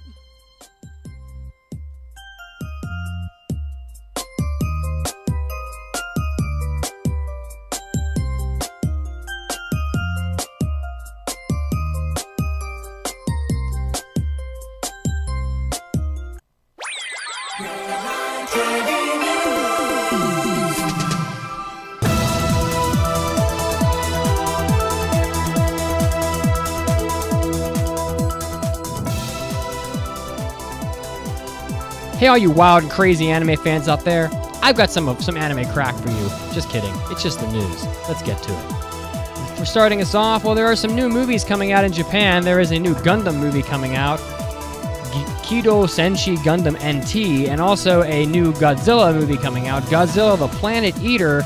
And it looks like the two are collaborating to have some promotional materials made, including some pretty badass-looking posters that are being distributed throughout Japan to remind people that both animes will open in theaters in Japan in November. So if you look online, you can find some pictures of the promotional materials. They're very brightly colored, very vibrant, and pretty awesome. Illustrator Hidetaka Tenji drew the collaboration visuals that feature Godzilla Earth and Ghidorah from Godzilla the Planet Eater, and narrative Gundam and Gundam 03 Phoenix from the Mobile Suit Gundam narrative. So this is some pretty cool stuff. If you want to check it out online, definitely recommend it. Next up, well, some properties such as Sword Art Online are trying to get their fingers into the latest attempt to get into the virtual YouTuber craze. And so Sword Art Online's team has put together a virtual YouTuber in the main heroine of the Sword Art Online series. So you can find Asuna on Twitter. It looks like they put pretty much everything that they know about Asuna into a computer program that will respond to messages and requests that you give to her on Twitter. And they've been using motion graphics by Live 2D to create her movements. So if you go on Twitter and say various things to her that may or may not need to be in Japanese, Asuna will actually interact with you and maybe even change clothing depending on what you say to her. So that's kind of pretty interesting, and if you want to check that out, I'd look it up online and get some more information about the hashtags that you need to use in order to get her to interact with you. Next up, something that Sony PlayStation fans have been asking for a long, long time may actually be coming to fruition. Sony PlayStation's blog announced Wednesday that they are testing a new feature that will allow users to change their online IDs for the service. It looks like testers will be able to change their ID first for free, and then customers will have to pay $10 to change it a second or subsequent time. But the good news is that people that have been wanting to change their PlayStation Network IDs for a long time now potentially will be able to do so when this gets implemented sometime in the future. It says that the beta will conclude in November, and the feature is planned to be made widely available early 2019. So this is coming pretty quick. So if you have if you know what your name, what you want it to be, better get ready to write that down before someone else swipes it. Lastly, let's wrap us up here with a little My Hero Academia news. It looks like Funimation announced that they have ended the U.S. theater run of the My Hero Academia 2 Heroes film, and it has earned $5.76 million, making it the 10th highest grossing domestic anime film of all time, which is just a little bit better than Hayao Miyazaki's The Wind Rises, which earned $5.2 million in almost 500 theaters. Funimation screened the film in the United States and Canada on September 25th, 6th, 7th, 29th, and October 2nd. So it looks like this was a pretty successful run for My Hero Academia in the United States, and the anime property continues to show that it's being very popular throughout the world, both in the US and in Japan. So if you're a fan of My Hero Academia, rejoice, your favorite property is doing well. This is Mitsugi, and this was your anime news break. Now, again, time to get back to the podcast.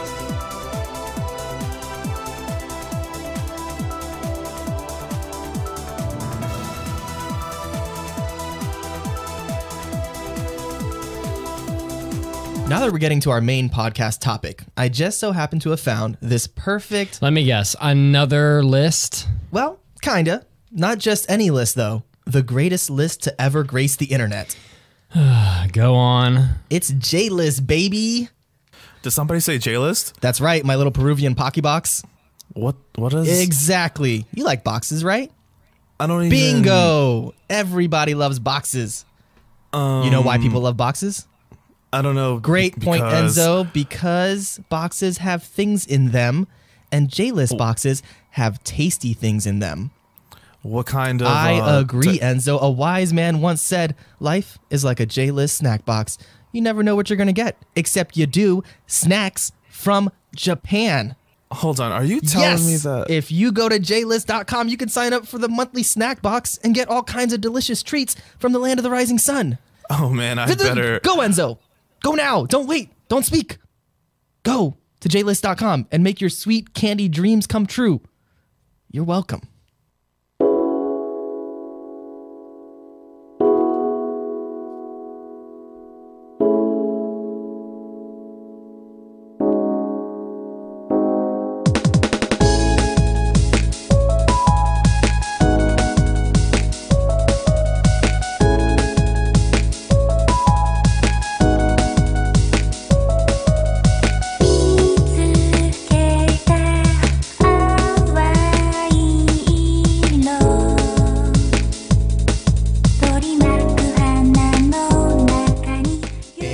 back to the 443rd episode of the Anime Addicts Anonymous podcast. You goddamn right. You goddamn right. So we've got a review to do in a bit, but before we do, we had an in-show weekly trivia question. I'll read it this time. Have at it, sir. Japan, 1988. An explosion caused by a young boy with psychic powers tears through the city of Tokyo and ignites the fuse that will lead to World War III. In order to prevent any further destruction, he is captured and taken into custody, never to be heard from again. And that anime... So dramatic. Very. That anime is Akira. Akira. Tetsuo! Kaneda! So good. Yes. And amazingly still holds up, even though it's 30 years old. I mean, I'm going to tell you right now, the motorcycle chase scene in the beginning of that movie is one of the greatest moments in anime, period. Yeah. There's so many great moments in that movie. I mean, it's insane. And if you're listening and you haven't watched Akira, for God's sake, child, you basically have to.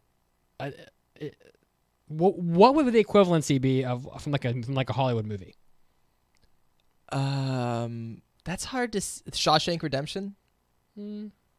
Yeah, could be, because it's like everyone has seen the Shawshank Redemption, right? I was gonna say Ghostbusters, and then I remembered. No, nobody's seen that. What? Somebody hasn't seen Ghostbusters. But we love him very much. All right, we have a 5-star review, so here comes your drop.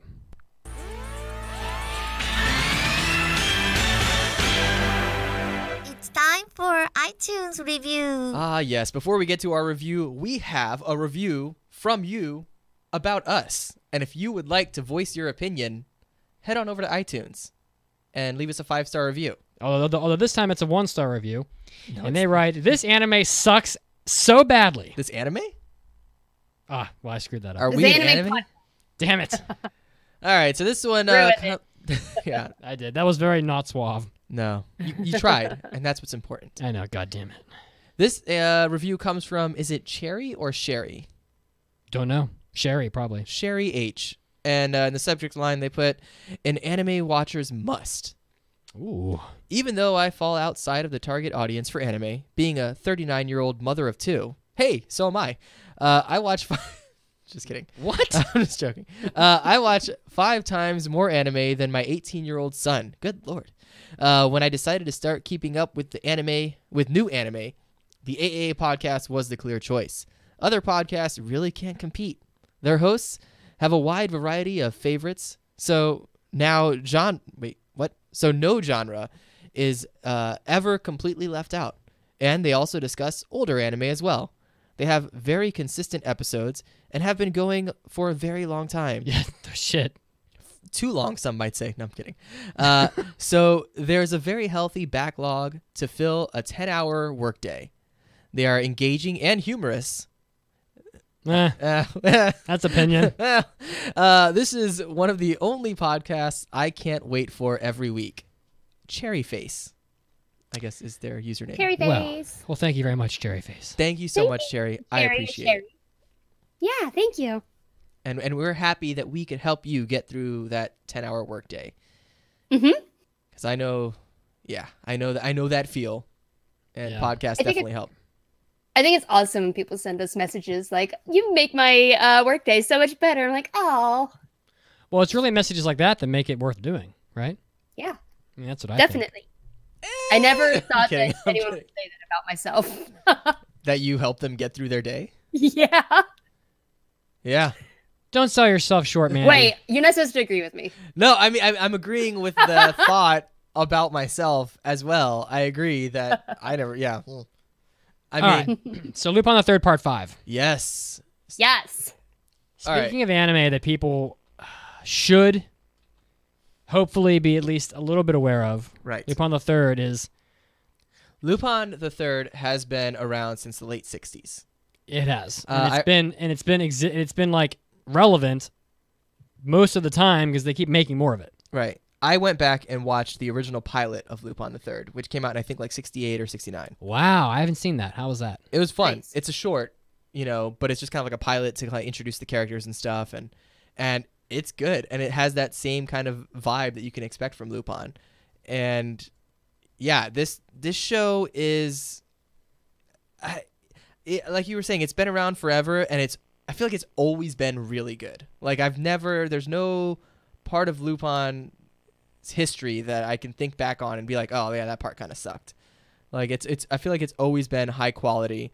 The character I feel like is timeless for the most part. And yeah, it's just always enjoyable. And there's also 37 movies. 37 movies? 37 Good of them. Lord. Seriously? I swear to you, 37. That's too many movies. It's ridiculous.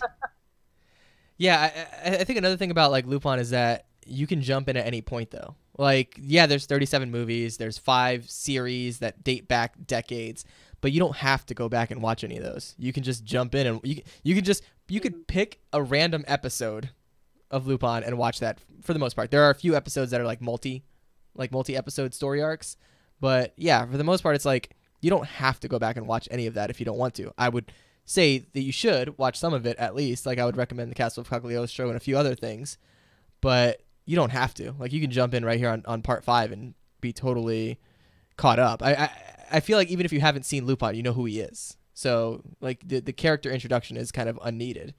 So the Castle of Cagliostro, which you just mentioned, is actually not the highest rated Lupin movie on IMDb. Which one is? It's the second highest rated movie. And I actually agree somewhat with the first highest rated. It is Lupin the Third, Episode 0, First Contact, which is how a lot of the characters meet. And it is really freaking good. Like, Ooh, holy shit good. That. I have to watch that. When did that come out? 2002. Oh, wow. Okay. And that is really freaking good. Yeah, what's interesting in the original pilot is that like Goemon is an enemy of Lupin. Exactly. Is it they maintain that in First Contact? Yes, they do. Ooh, okay, cool. And what I like in this series, part 5, is that they kind of explore that relationship between Goemon and Lupin. They do as well, which is because like they're like Lupin and Jigen have been homies like forever. Like they're kind of like ride or die, and they're two sides of the same coin. But Goemon is kind of like his own man, like who just so happened to have gotten mixed up with Lupin. And there's always been a bit of a tension between the two of them, which I appreciate that they explore in the show. Definitely did. Yeah. Nestled in the middle. What's that? Nestled like, in the middle of the show. Yeah. So I guess do we want to like tell people what this series or season is about? I mean, it's go for it. Yeah, it's kind of hard to say because it covers so much, but I think ultimately it revolves around one particular story arc, even though it separates out and tells a bunch of stories in the middle, because it is 24 episodes, and there are many episodes that are just their own stories. But overall, it's about a young girl named Amy. It's Ami. Ami, whatever. Yeah. You get it from the show? It's Yeah. Because he calls her Amy, and then she's like, it's Ami. She corrects him every time. Yeah, and so it's about this young girl who is like an expert hacker. And in the first episode, you're introduced to her, and Lupin kind of like finds her, and she is just like incredibly skilled and has been her entire life with like hacking into systems and all this other technological stuff. And the story is about kind of Lupin finding her and then like exposing her to the world because she's been a shut-in her whole life due to various reasons, which makes sense. Like it explores her childhood, and there was a lot of issues there that caused her to be the way she is. How old would you say this girl is? Or like 18, 19, something like that. Because there's definitely... 14. What? She's only 14. She's 14? Wow. There's some sex talk. Mm-hmm. There's some sex talk in there. Oh, well, I did not know Mostly that. on her end. And a panty shot. Mostly on her end, I would say. So, but like Lupin is he's a very like James Bondy figure. He's a gentleman thief, but he's very James Bond. So he's like so suave that she's like his instantly, right? Yeah. And she says as much. Yeah.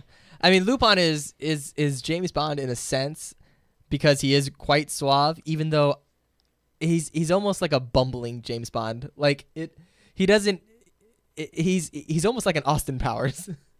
In some ways, what I mean? Like, because he's just so ridiculous, and like, I can't really say that he fails because he always wins, even when he's like bumbling his way through something. So he's an interesting character because he is definitely flawed in a lot of ways, but it always kind of like he's very flawed in a lot of ways. He's a womanizer. He does really dumb things sometimes. Is he a womanizer? Yeah. I mean... Yeah. That's like a big part of his character. I mean, is he? Yeah. I mean, it's mostly Fujiko. Or any woman that he sees. Well, he kind of like... He hits on a lot of girls, but it's not like he's like sleeping with tons of girls. Not like... He doesn't have like 5 side pieces. Are we watching the same show? I don't know. I don't recall that from at least this season at all. Yeah, I guess not from this season, but from prior seasons, he gets around. I mean, it's mostly Lupin diving on Fujiko, and then she punches him in the face or whatever. Yeah. Whatever. Not important. But either way, he's a very flawed character, but ultimately he's a good guy. Even though he's a criminal and all that, he, a lot of times, like, there was an episode where he got something valuable from someone who passed away, and then he returned it to them, kind of like on their deathbed. So it's like he does the right thing, even though he's a criminal. What was that, Mandy? He's a gentleman thief. Yeah. So I feel like it's impossible to not like Lupin. Yeah, I mean, I kind of feel the same way. And this season was very fast moving. Like, there was a lot of action. Oh yeah, more than I expected, actually. And this show looks great. Oh my God, get out of here, right? It's like... It looks unbelievable. Yeah. The animation is fantastic, and the music is fantastic. And so, like, the fact that there's so many car chases, gunfights, sword fights, hand-to-hand combat, all this stuff going on in the show, the animation being... If it was bad animation, all that stuff would just look janky. Like, it would fail, right? Yeah. But you have all that action, and then it looks just as good as it needs to execute all of that. Mm-hmm. So they really, just like the last season of Lupin was super well animated, this one is also well animated. Oh, yeah. So like it really does look. People might go, "Oh, Lupin the Third, such an old show. It's been around forever." Well, it doesn't look like an old show. No, not at all. And, go ahead. So Lupin, this is actually my introduction to Lupin. I've never got around to watching Lupin ever. Really? So I definitely understand new watchers being intimidated because there is that part 5 attached to it. There's 2 numbers. There's Lupin the Third and then part 5. And when you how look many at Lupins it, are there? Exactly. You look at it and you think, oh man, I'm not gonna have any idea what's going on. This probably has a lot of lore attached to it. But that was my thoughts going into it. But when I started, I was like, no, this is really easy to follow. And the pacing is really good. It's really a good, fast pace. And slows down when it has to. But I thought it was fantastic. And I definitely want to shout out the backgrounds. The backgrounds are amazing. Even in their like little hideouts, there's so much detail put into the backgrounds. And it's all hand-drawn, like, Yeah. So it's... So I guess one thing that we should mention as well is each of the Lupin seasons kind of take place in a different place. Like, the last one was primarily in Italy. Yeah. This one takes place primarily in France, although they travel all over. So, and they really kind of give you that that European vibe throughout the show. So it is gorgeous. I am fascinated to hear just your overall views, though, Mandy. Because actually, me too. Yeah, as somebody, because like Mitz and I have watched a crap load of Lupin, so I feel like everybody already knows how we feel about it. But could you tell me more about like your thoughts overall? Well, I already knew the basics of Lupin from the fictional novel character of who Arsène Lupin was, the gentleman thief. So, but I've never watched the anime. I wasn't prepared for it to be cut up into chunks because there is a central theme, and I thought it was really good, interesting of Lupin being brought into the modern age and have to deal with modern technology. Everybody's using social media and everybody's linked together. And I thought it was really fascinating to see this old-timey thief having to deal with new age technology of like, man, everyone's taking my picture. Everyone knows exactly where I am. These computers can predict where I am. This is just awful. So I thought it was really fascinating to watch him overcome that. And that was like the essential theme throughout the whole thing. But I wasn't prepared for it to be cut up into so many different chunks. Because there are definitely some episodes that are just one story. Then there are some that span, a few episodes, 3 episodes. and so on. Some of them I liked a lot more than the others. I think there's only one episode that I didn't really care for, and that was the one with the brothers who were making the safe. I don't know, it just felt so awkward. It was very goofy. It was very all of the others. Yeah, that one was like that was very goofy and kind of out of place with the rest of the show. I mean, it felt so out of place. Yeah, I enjoyed it but I definitely, when the episode started, I was like, "What the heck is this? Some kind of like intermission or something? Like, what's going on?" It just felt so goofy compared to everything else, and I was like, so I'm not really a big fan of that episode. But I learned that I loved Goemon a lot. He's great. He's awesome. And I love that he could not give a shit about new technology, and he's really bad. Him trying to answer the phone or like trying to reply to the waterfall killed me. He's like, because he can't slide the screen because he's covered in water. Yeah, and because Lupin. So for those that aren't aware, Goemon is the samurai character, and he is very like he stays off on his own in the mountain meditating, and he doesn't like technology or cities or things like that. And Lupin gives him a cell phone in case he needs to get in touch with him. And so, like, there's a point where Lupin is, like, texting him, and he's, like, meditating under a waterfall and trying to, like, and then he's, like, sees the phone go off, and he's like, how the hell do you use this stupid thing? And he, like, gets frustrated and, like, throws it on the ground. Lupin's like, why did I even give him this phone? Yeah, and then later on, you see him, like, in a city area, and he's, like, walking around and, like, trying to figure out how to use a stupid phone, and, like, a little kid comes up and, like, takes it and, like, unlocks it for him, and you see the screen, and the screen's, like, cracked because of when he threw it on the ground earlier. And it's just so funny. Like, I love his interactions with just everyone. So, yeah, there were some parts with characters that were brought up that I'm like, I don't know who this is because I haven't seen any of the other Lupins, but I was never lost, though. I still understood everything that was going on because it's not a hard story to understand. Not at all.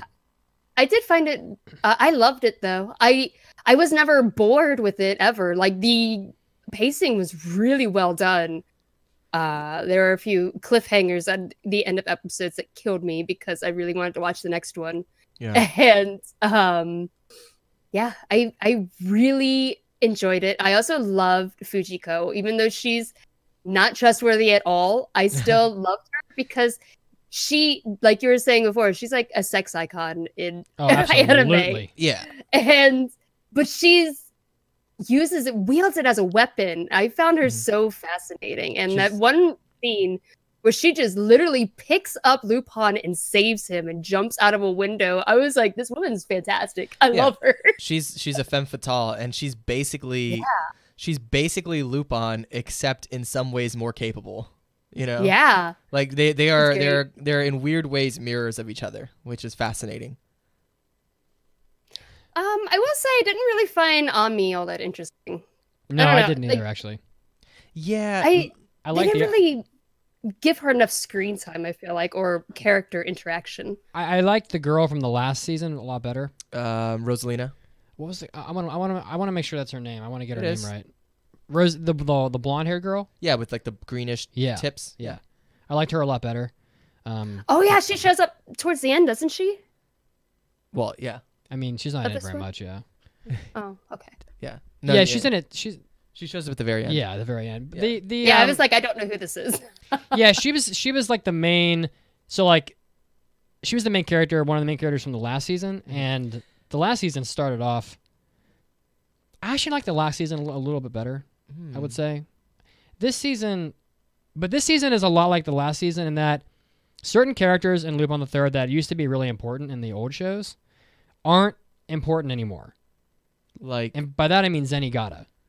Doesn't feel like he's really required in this season at all. Zenigata, I mean, he has some moments in the season, but I think ultimately he's kind of a plot device to push the story along. I mean, it's just what I mean like by that is that Lupin has changed a lot over the years, and I don't necessarily think it's a bad thing, but like whereas the old Lupin the Third shows, and I'm talking about Lupin Part 1 to Part 2, Part 3, are very much like episodic. A lot of them are one shots, and Zenigata is pretty much always in there. Right.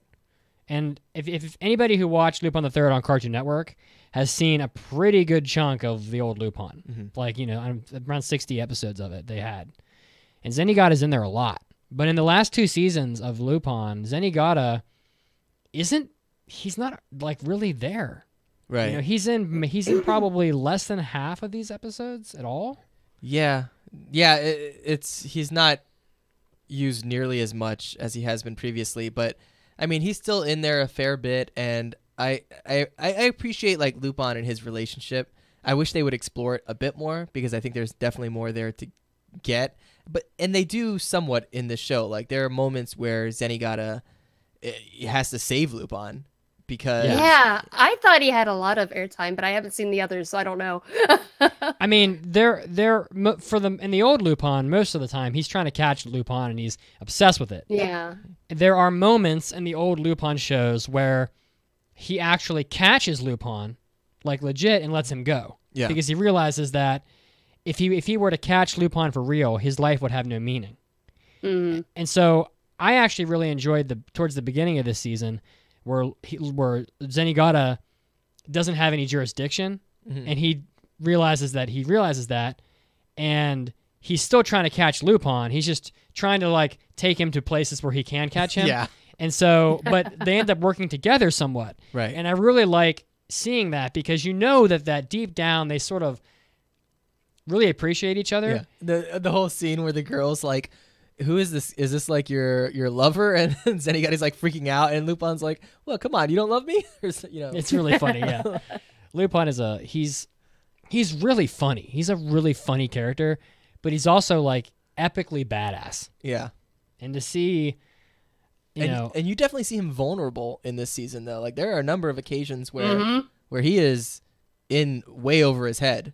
Yeah. So he's not like some untouchable, character who's like playing a game in God mode. Like he definitely gets his, and ultimately, of course, he's going to win in the end because the show is named after him. But you definitely see him go through some trials and tribulations, and he really requires his friends.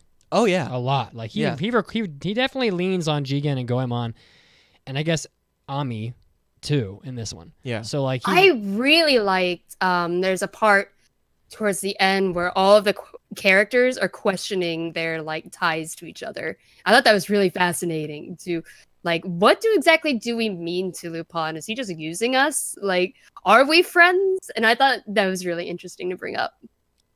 I don't know if they've ever brought up that question in previous Lupins.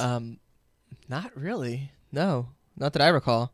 But yeah, that was definitely an overarching theme throughout the show, like with all of them, really. And then, as we mentioned, kind of with Goemon, there was a moment where, I mean, yeah, I don't want to like spoil anything, but they definitely have their conflict, and they have to come to an understanding of the importance of one another. And then, of course, with Fujiko as well, like, there's a moment in the show where she straight up asks him, "What am I to you?"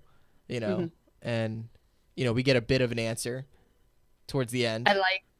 I like with Goemon's when it shows flashbacks, it shows like the original animation. Yeah, I was so thrown off. I was like, oh wow, this is a lot. Yeah, it flashbacks like their relationship, and it shows like from the original series and all of that, like how they kind of met. I was looking to see if there was a bit from the pilot, but there wasn't. So I was just surprised they didn't like redraw it. They just showed like the actual footage. Yeah. I want to make a quick note about the girl with the blonde hair from the last show. Yeah. So you were really close. Uh-huh. So her name's Rebecca Rossellini. So you pretty much had it. I said Rosalina, right? Yeah, you said yeah. So you had it. I just wanted to make that note because I was actually looking at like some of the voice work that was this Lupin guy, fairly new. Oh, the voice actor? I think the old guy must have passed away at some point, which I'm not really surprised. I mean, Lupin's like 60 years or whatever. So yeah. So the other guy, Kanichi Kurita? Yeah, I'm going back in time because Lupin the Third Part 3 was done by Yasuo Yamada, and before that it was also Yasuo Yamada, and then going way the hell back, like to the beginning, it was Yasuo Yamada. So he must have died at some point. Let me see if he passed away. I'm not really sure. He was born in 1932, so wow. he'd be like 80, around 80 right now, 76. So okay. Oh yeah, he did pass away. So he passed away at age 62. So so he did pass away. Yeah. That's kind of sad. So yeah, really sad. So yeah, Lupin for me is a show that I think is best suited to like watch like like an episode a night or something like that. Like it's something that you can because I feel like when you're powering through all 24 episodes, at least for me, it's like I feel like I'm forcing myself through it quicker than I'd like to. Because each episode is so well done, I want to be able to enjoy it and watch it and maybe like pause at moments just to enjoy like the artwork and everything, and to really like get the most out of it. So that is something that should be said. Is for me, I powered through it in like a day, which is not the best way of going through it, because then you feel like you're, I don't know, rushing yourself and all of that. So this is definitely one of those shows that you can just watch an episode before bed and then enjoy that, and the next day watch another one or what have you. So at least that's for me personally. I don't know if you guys agree with that. Oh, I watched 4 episodes a day throughout this whole week, so I definitely had time to digest it. Yeah. Over time. Yeah, and I think normally I don't like episodic stuff, but I think that it's kind of it's a little more palatable for me in this case because one, because it's Lupin, so I'm biased, and 2, because a lot of the stories are like 3 or 4 episodes long. So yeah, a few of them, yeah. They feel a little less episodic because there's sort of these chunk stories, like story arcs. Yeah. And it's kind of nice because if you're watching a story arc and you're like, well, I don't really like this, it's going to be done soon, and you'll be able, you'll have a fresh start. One thing I didn't like though is that because there was an overall story thread throughout the show, but they touched on it the first couple episodes, and then it completely disappears until the last handful of episodes. And I would have appreciated it more if they had weaved that thread through those middle episodes, even if just a bit, like just to keep us on the same track, because it is kind of jarring to be like, okay, these first 3 or 4 episodes are about this and the last 3 or 4 are about it, but everything in between is completely unrelated.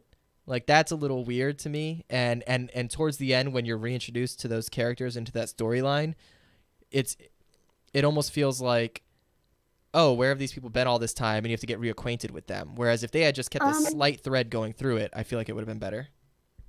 I feel like they still used a lot of episodes in the middle to introduce characters that would be really big towards the end, like Albert had his I liked him. arc. Yeah. Have we ever Yeah, seen I liked Albert him a lot before? too. I don't remember ever seeing Albert. I don't think so. I mean, I haven't seen all of Lupin, but I haven't seen the old Lupin. yeah, I think want to though. Most of my Lupin is seen as like I think from part 3. Yeah. I had to check on that. What I'm used to from my childhood is Red Jacket Lupin. Oh yeah. So whatever season is Red Jacket Lupin, that's what I'm used to. So it's green versus red. Like There's also the chunk of Ami, excuse me, with the princess from her boarding school. There was that. But yeah, there were a lot of just filler episodes in the middle that had to do with nothing else. But I actually really liked the murder mystery one. I thought that one was a lot of fun. Yeah. Dude, they went back to the Castle of Cagliostro. Like they were under, like, in like the, I forget what it's called, but like underneath the castle at one point. How did I miss that? Oh yeah. Yeah, I was like, what episode was that from? Oh, I don't remember which one, but there was one where they were like went to hide out, and they hid out in like the catacombs or something. Oh, like that. when Lupin gets when he gets shot. Yeah, and that was Whoa. Cagliostro. So people that don't know, Castle of Cagliostro was done by Hayao Miyazaki pre-Ghibli, but I mean, let's just call it Ghibli. Yeah, right? It's in there with like Nausicaa, the Valley of the Wind, and whatever. That's a damn good movie. Yeah. Wow. And they kind of revisited that. I was like, oh, that's awesome. That's kind of like a little like a head nod to the old school fans. I'm gonna submit my score, but I want to play a quick game with you guys because I'm actually shocked by the low number of people that watch this. Yeah, I know. So let's play a game. It's called More or Less. I already know. Well, you know the answers to all these questions? Oh, I mean, I know the total number of viewers. Yeah, but I'm going to say an anime. Okay. You're going to say whether or not, without looking at my screen. Okay. Whether I want both of you to play. Whether or not this anime has more or less viewers on my anime list. Okay. Okay, you ready? Over under. Yeah, over under. So, does Butler's Chitose Momotose Monogatari have more or less viewers than Lupin the Third, Part 5? More. I'm going to say more as well. That's correct. For sure. More. Does Major the Second have more or less viewers than Lupin the Third, Part 5? I'm going to say more. Major the second? I have no idea. I'm gonna say more too. That is slightly less. Ooh, okay. Oh. All right. Space battleship Tiramisu. More. More. Or Oh, less? more for sure. 100% more. More, but only by 1,000. Oh, wow. But okay. it's a short. You can just yeah. watch and it. But, and it's got 5 butts. minutes. And it's got a butt in it. Multiple butts. Does Fumikiri G-Con have more or less? What the hell is that? I don't even know what that I'm is. gonna say, Clank, clank, clank. Today the railroad crossing bar goes down again, blah, blah, blah. What? less? More or Clank, less clank, than clank. Lupin the Third. I'm gonna say less. I have no idea. I don't even know what it is. I'm gonna say less. Significantly more. What? Yeah. Damn. Almost twice as many. What is this again? I gotta look it up. It's Fumikiri G-Con. So the I think the point you're trying to make Yeah. is that Lupin has a criminally low number of viewers. If you throw out the anime that are like for little kids and stuff, there's like 5. Oh, well, this anime is only 3 minutes. Of course, people watch this.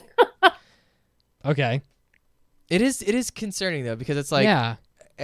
you know, for me, I mean, this like just taking this one season alone, this is one of the best seasons of anime that I've watched in recent history, and yet Of Lupin or from anything? of anything that I've seen recently. Like, what have we? I thought watched, it was really good. What have we watched recently that you would say is substantially better than this? I mean, that's all opinion based. All right, I mean, I'm saying this is my opinion. I mean, I thought Steins Gate Zero was really good. okay. Well, but- I didn't watch Steins Gate Zero. But I would say that most anime I've seen in the last year aren't as good as this. yeah. So At least, especially not visually. right. I mean, or as far as characters development and story arc, and I mean, gosh, like it's really upsetting that like this is one of the best shows that you can be watching at this time, and no one's watching it. Actually, the Lupin the Third Part 4 had more than double the viewers of this one. But at the same time, in Japan, Lupin is massive. I mean, yeah, enormous. Lupin is an icon in Japan. Like when we were over there, Koko Ichiban had a whole like Lupin theme thing going on. Yeah. You know, so it's like where they had like giant Lupin, you know, poster board characters outside of the store and all this other stuff. So it's like he is an icon in Japan. However, for whatever reason, in the English-speaking world, nobody We just don't cares. care. Do you know what has half the viewers of this season of Lupin? What? Good as any. Half. Yeah. Literally not a soul. Nobody. Except me. Oh my gods. Okay. Yeah, Lupin the Third Part 5 was really good. I'm going to give it 4. I like the last season a little more, honestly. Interesting. But I think it's because the last season had more of a continuing story. Mm-hmm. But it's still really good. I'm going to give it 4 bullets that Goemon sliced in half out of 5. Bro, how man. about the scene with Jigen where he unloads his entire arsenal Oh my, that was so silly. on that caravan? He just goes ape shit. Holy crap, dude. That was sick. I love Jigen. Jigen has a pretty badass beard. Yeah. Yeah, he does. Mandy, I what do feel you like think? he's based on somebody. Isn't he based on somebody? I'm sure he is. Yeah. Hmm. What do you think, Mandy? I really enjoyed it. Even this is my intro to Lupin. I really loved it. I thought it looked fantastic. I love the ending too. I never skipped the ending. I always watched it. Yeah. It's always good. They always have a really good opening and ending theme. Well, the opening theme, of course, but ending's always really interesting. There were a couple of things. Like I actually forgot about the Zenigata, his own personal episode. I also didn't really care for that one either. It was kind of silly. So there were a couple episodes that I didn't really care for. I never really grew attached to Ami, so it definitely wasn't perfect for me, but I did still really enjoy it. So I think I give it 4 cell phones thrown into a waterfall by Goemon. I love Goemon. He's great. He's awesome. So, yeah, I thought this show was impeccably drawn and animated. The characters are timeless and are always just enjoyable to be around and to observe. My issues with it are, I mean, I guess would you even call it pacing? Maybe Not really. Not really. But as far as like the as I mentioned before, continuing a thread throughout the series, that was a little bit bothersome. But literally that's the only. That's what Lupin is. Yeah. I mean, that's how it was for hundreds of episodes. Yeah, and that's the only negative thing I could possibly say about the show. I mean, it's if I wish I had more free time so I could watch Lupin, like, because it's so freaking good, and and stylish, and it's very stylish, so stylish. Like literally, anyone listening, if you have not seen Lupin, watch this season. All right, or the last one. Or the last one, too. Or the last one. Watch any of it, but I'm telling you, like, if you're one of those people that's like, oh, it's old. All right, fine. Watch the last one or watch this one, and you will not regret it. So that being said, I'm going to give this 4.5 Hello Underworld out of 5.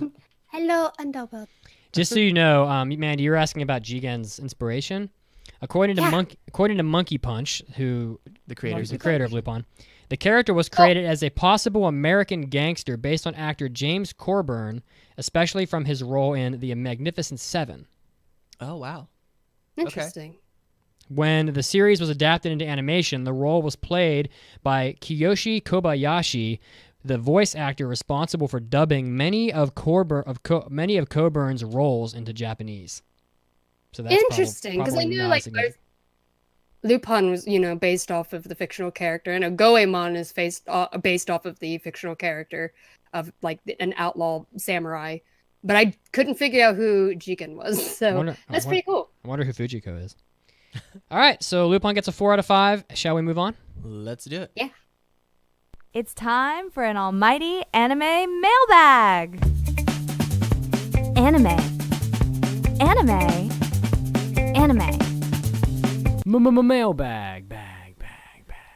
Oh, yeah. Hundreds of episodes, and I have never done the mailbag dance. No, and it's upsetting.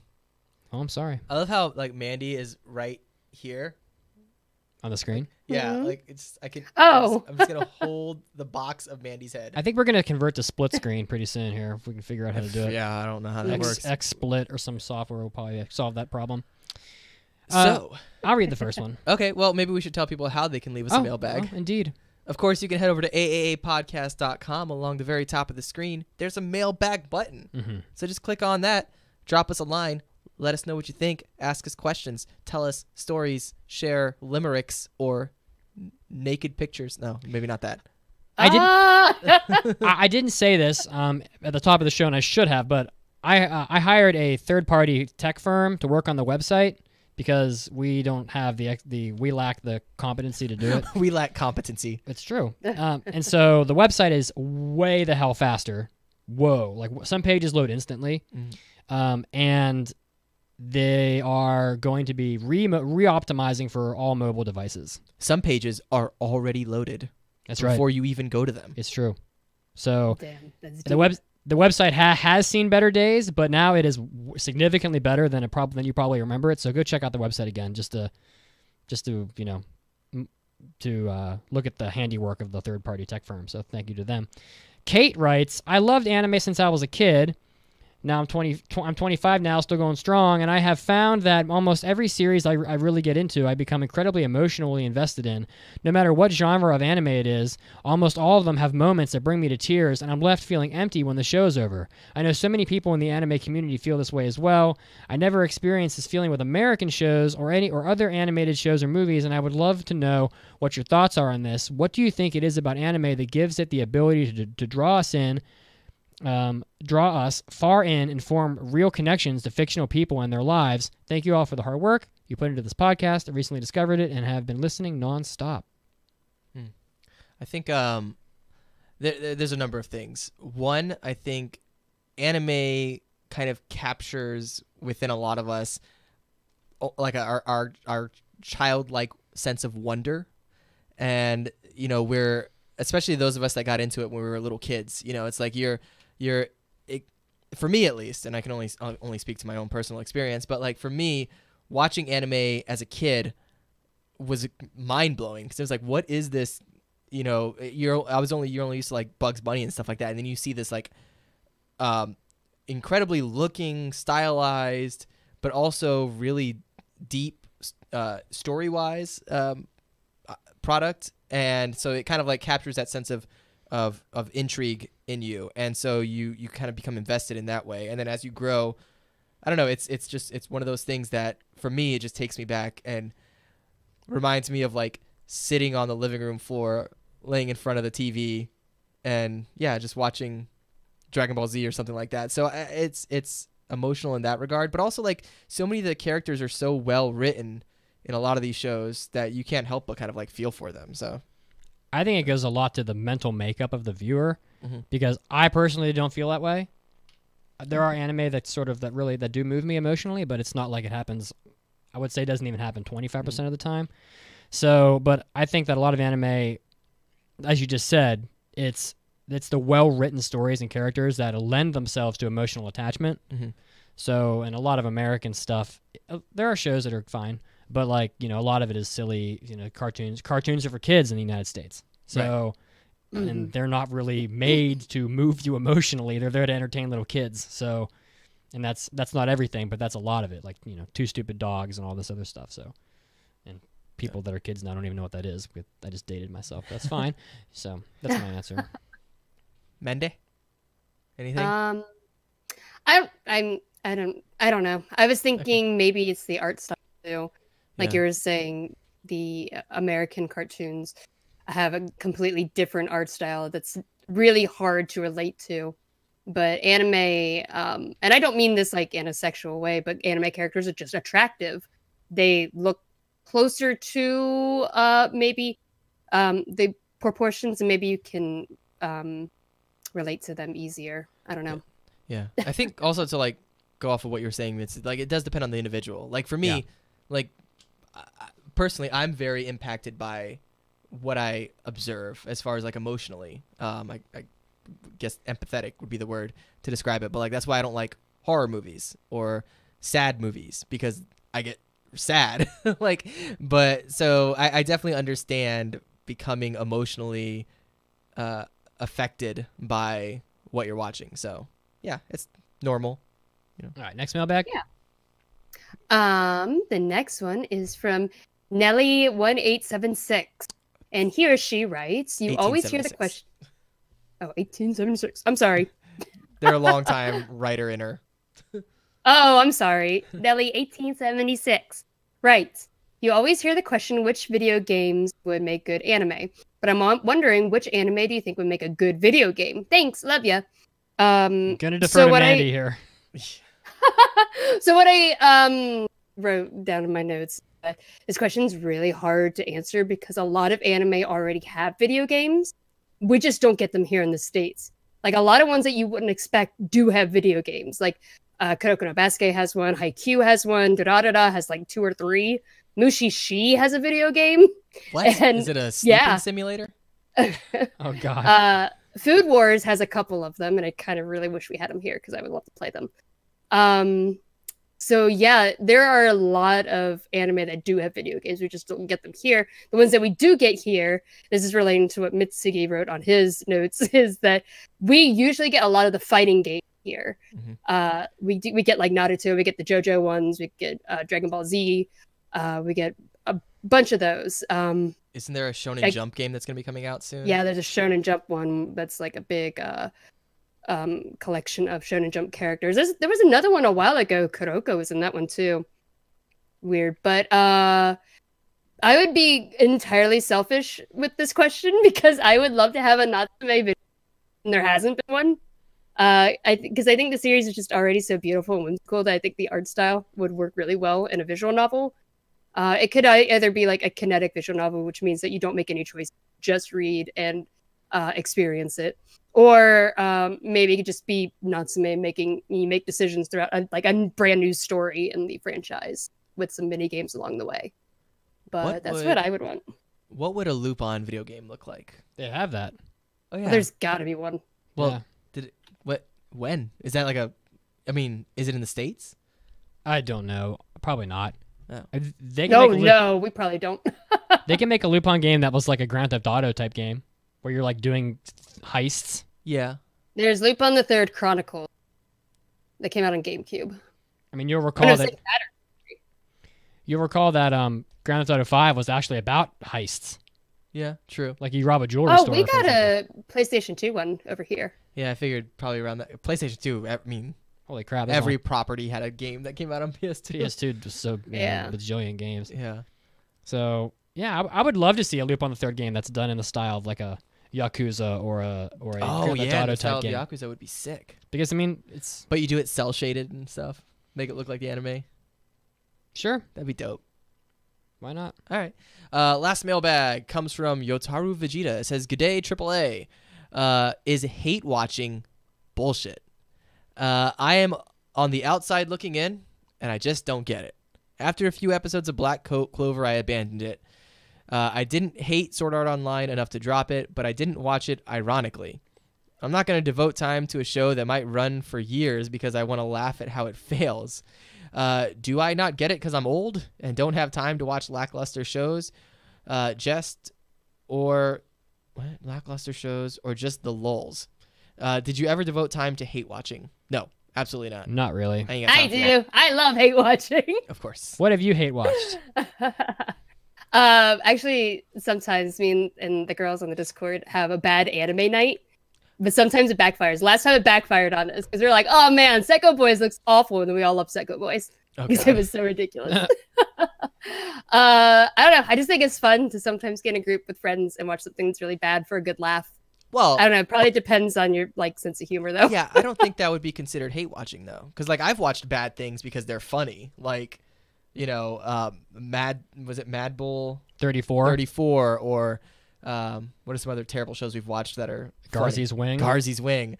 But I think what he's referring to is more like you watch a show that you actively do not like just because you want to see it fail. Oh, because I want to see it fail? Oh no. Yeah. No. And like if it's something that really offended me in some way, and it's gonna be very rare. That's not gonna happen very often at all. Mm-hmm. No, I wouldn't watch it. But that's very rare for me to hate something so much to the point that I can't watch it. Oh my god, it happens to me all the time. I grew up loving really cheesy B horror movies because they were so bad. So I don't know. Yeah. And then anime is like gives me a premise that is so ridiculous. Oh yeah. And I have to watch it. Yeah, no, there's nothing wrong with that. I think like for me it would be like I mean, I watch shows that I hate all the time because I have to review them. But on my free time, I'm not wasting my time watching things that I actively dislike just so I can be like, like, I don't know. I'm not going to go watch Steins Gate Zero because I didn't like the first one.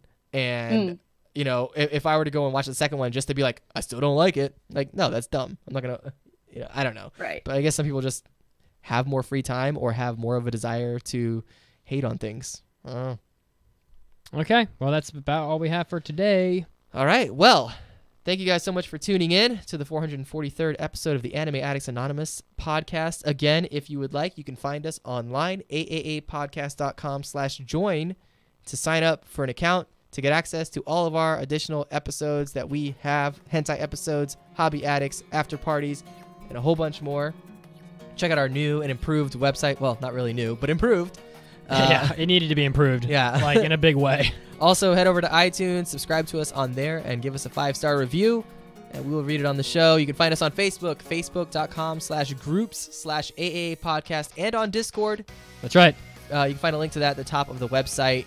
Come hang out with literally hundreds of other anime addicts just like you. Make friends. We're all good people. Well, most of us. I'll give you a hug. Oh, God. Yeah. All right, so thanks again for everybody that joined us. We appreciate it. We love you very much. Love you. We will see you next time. Bye, guys.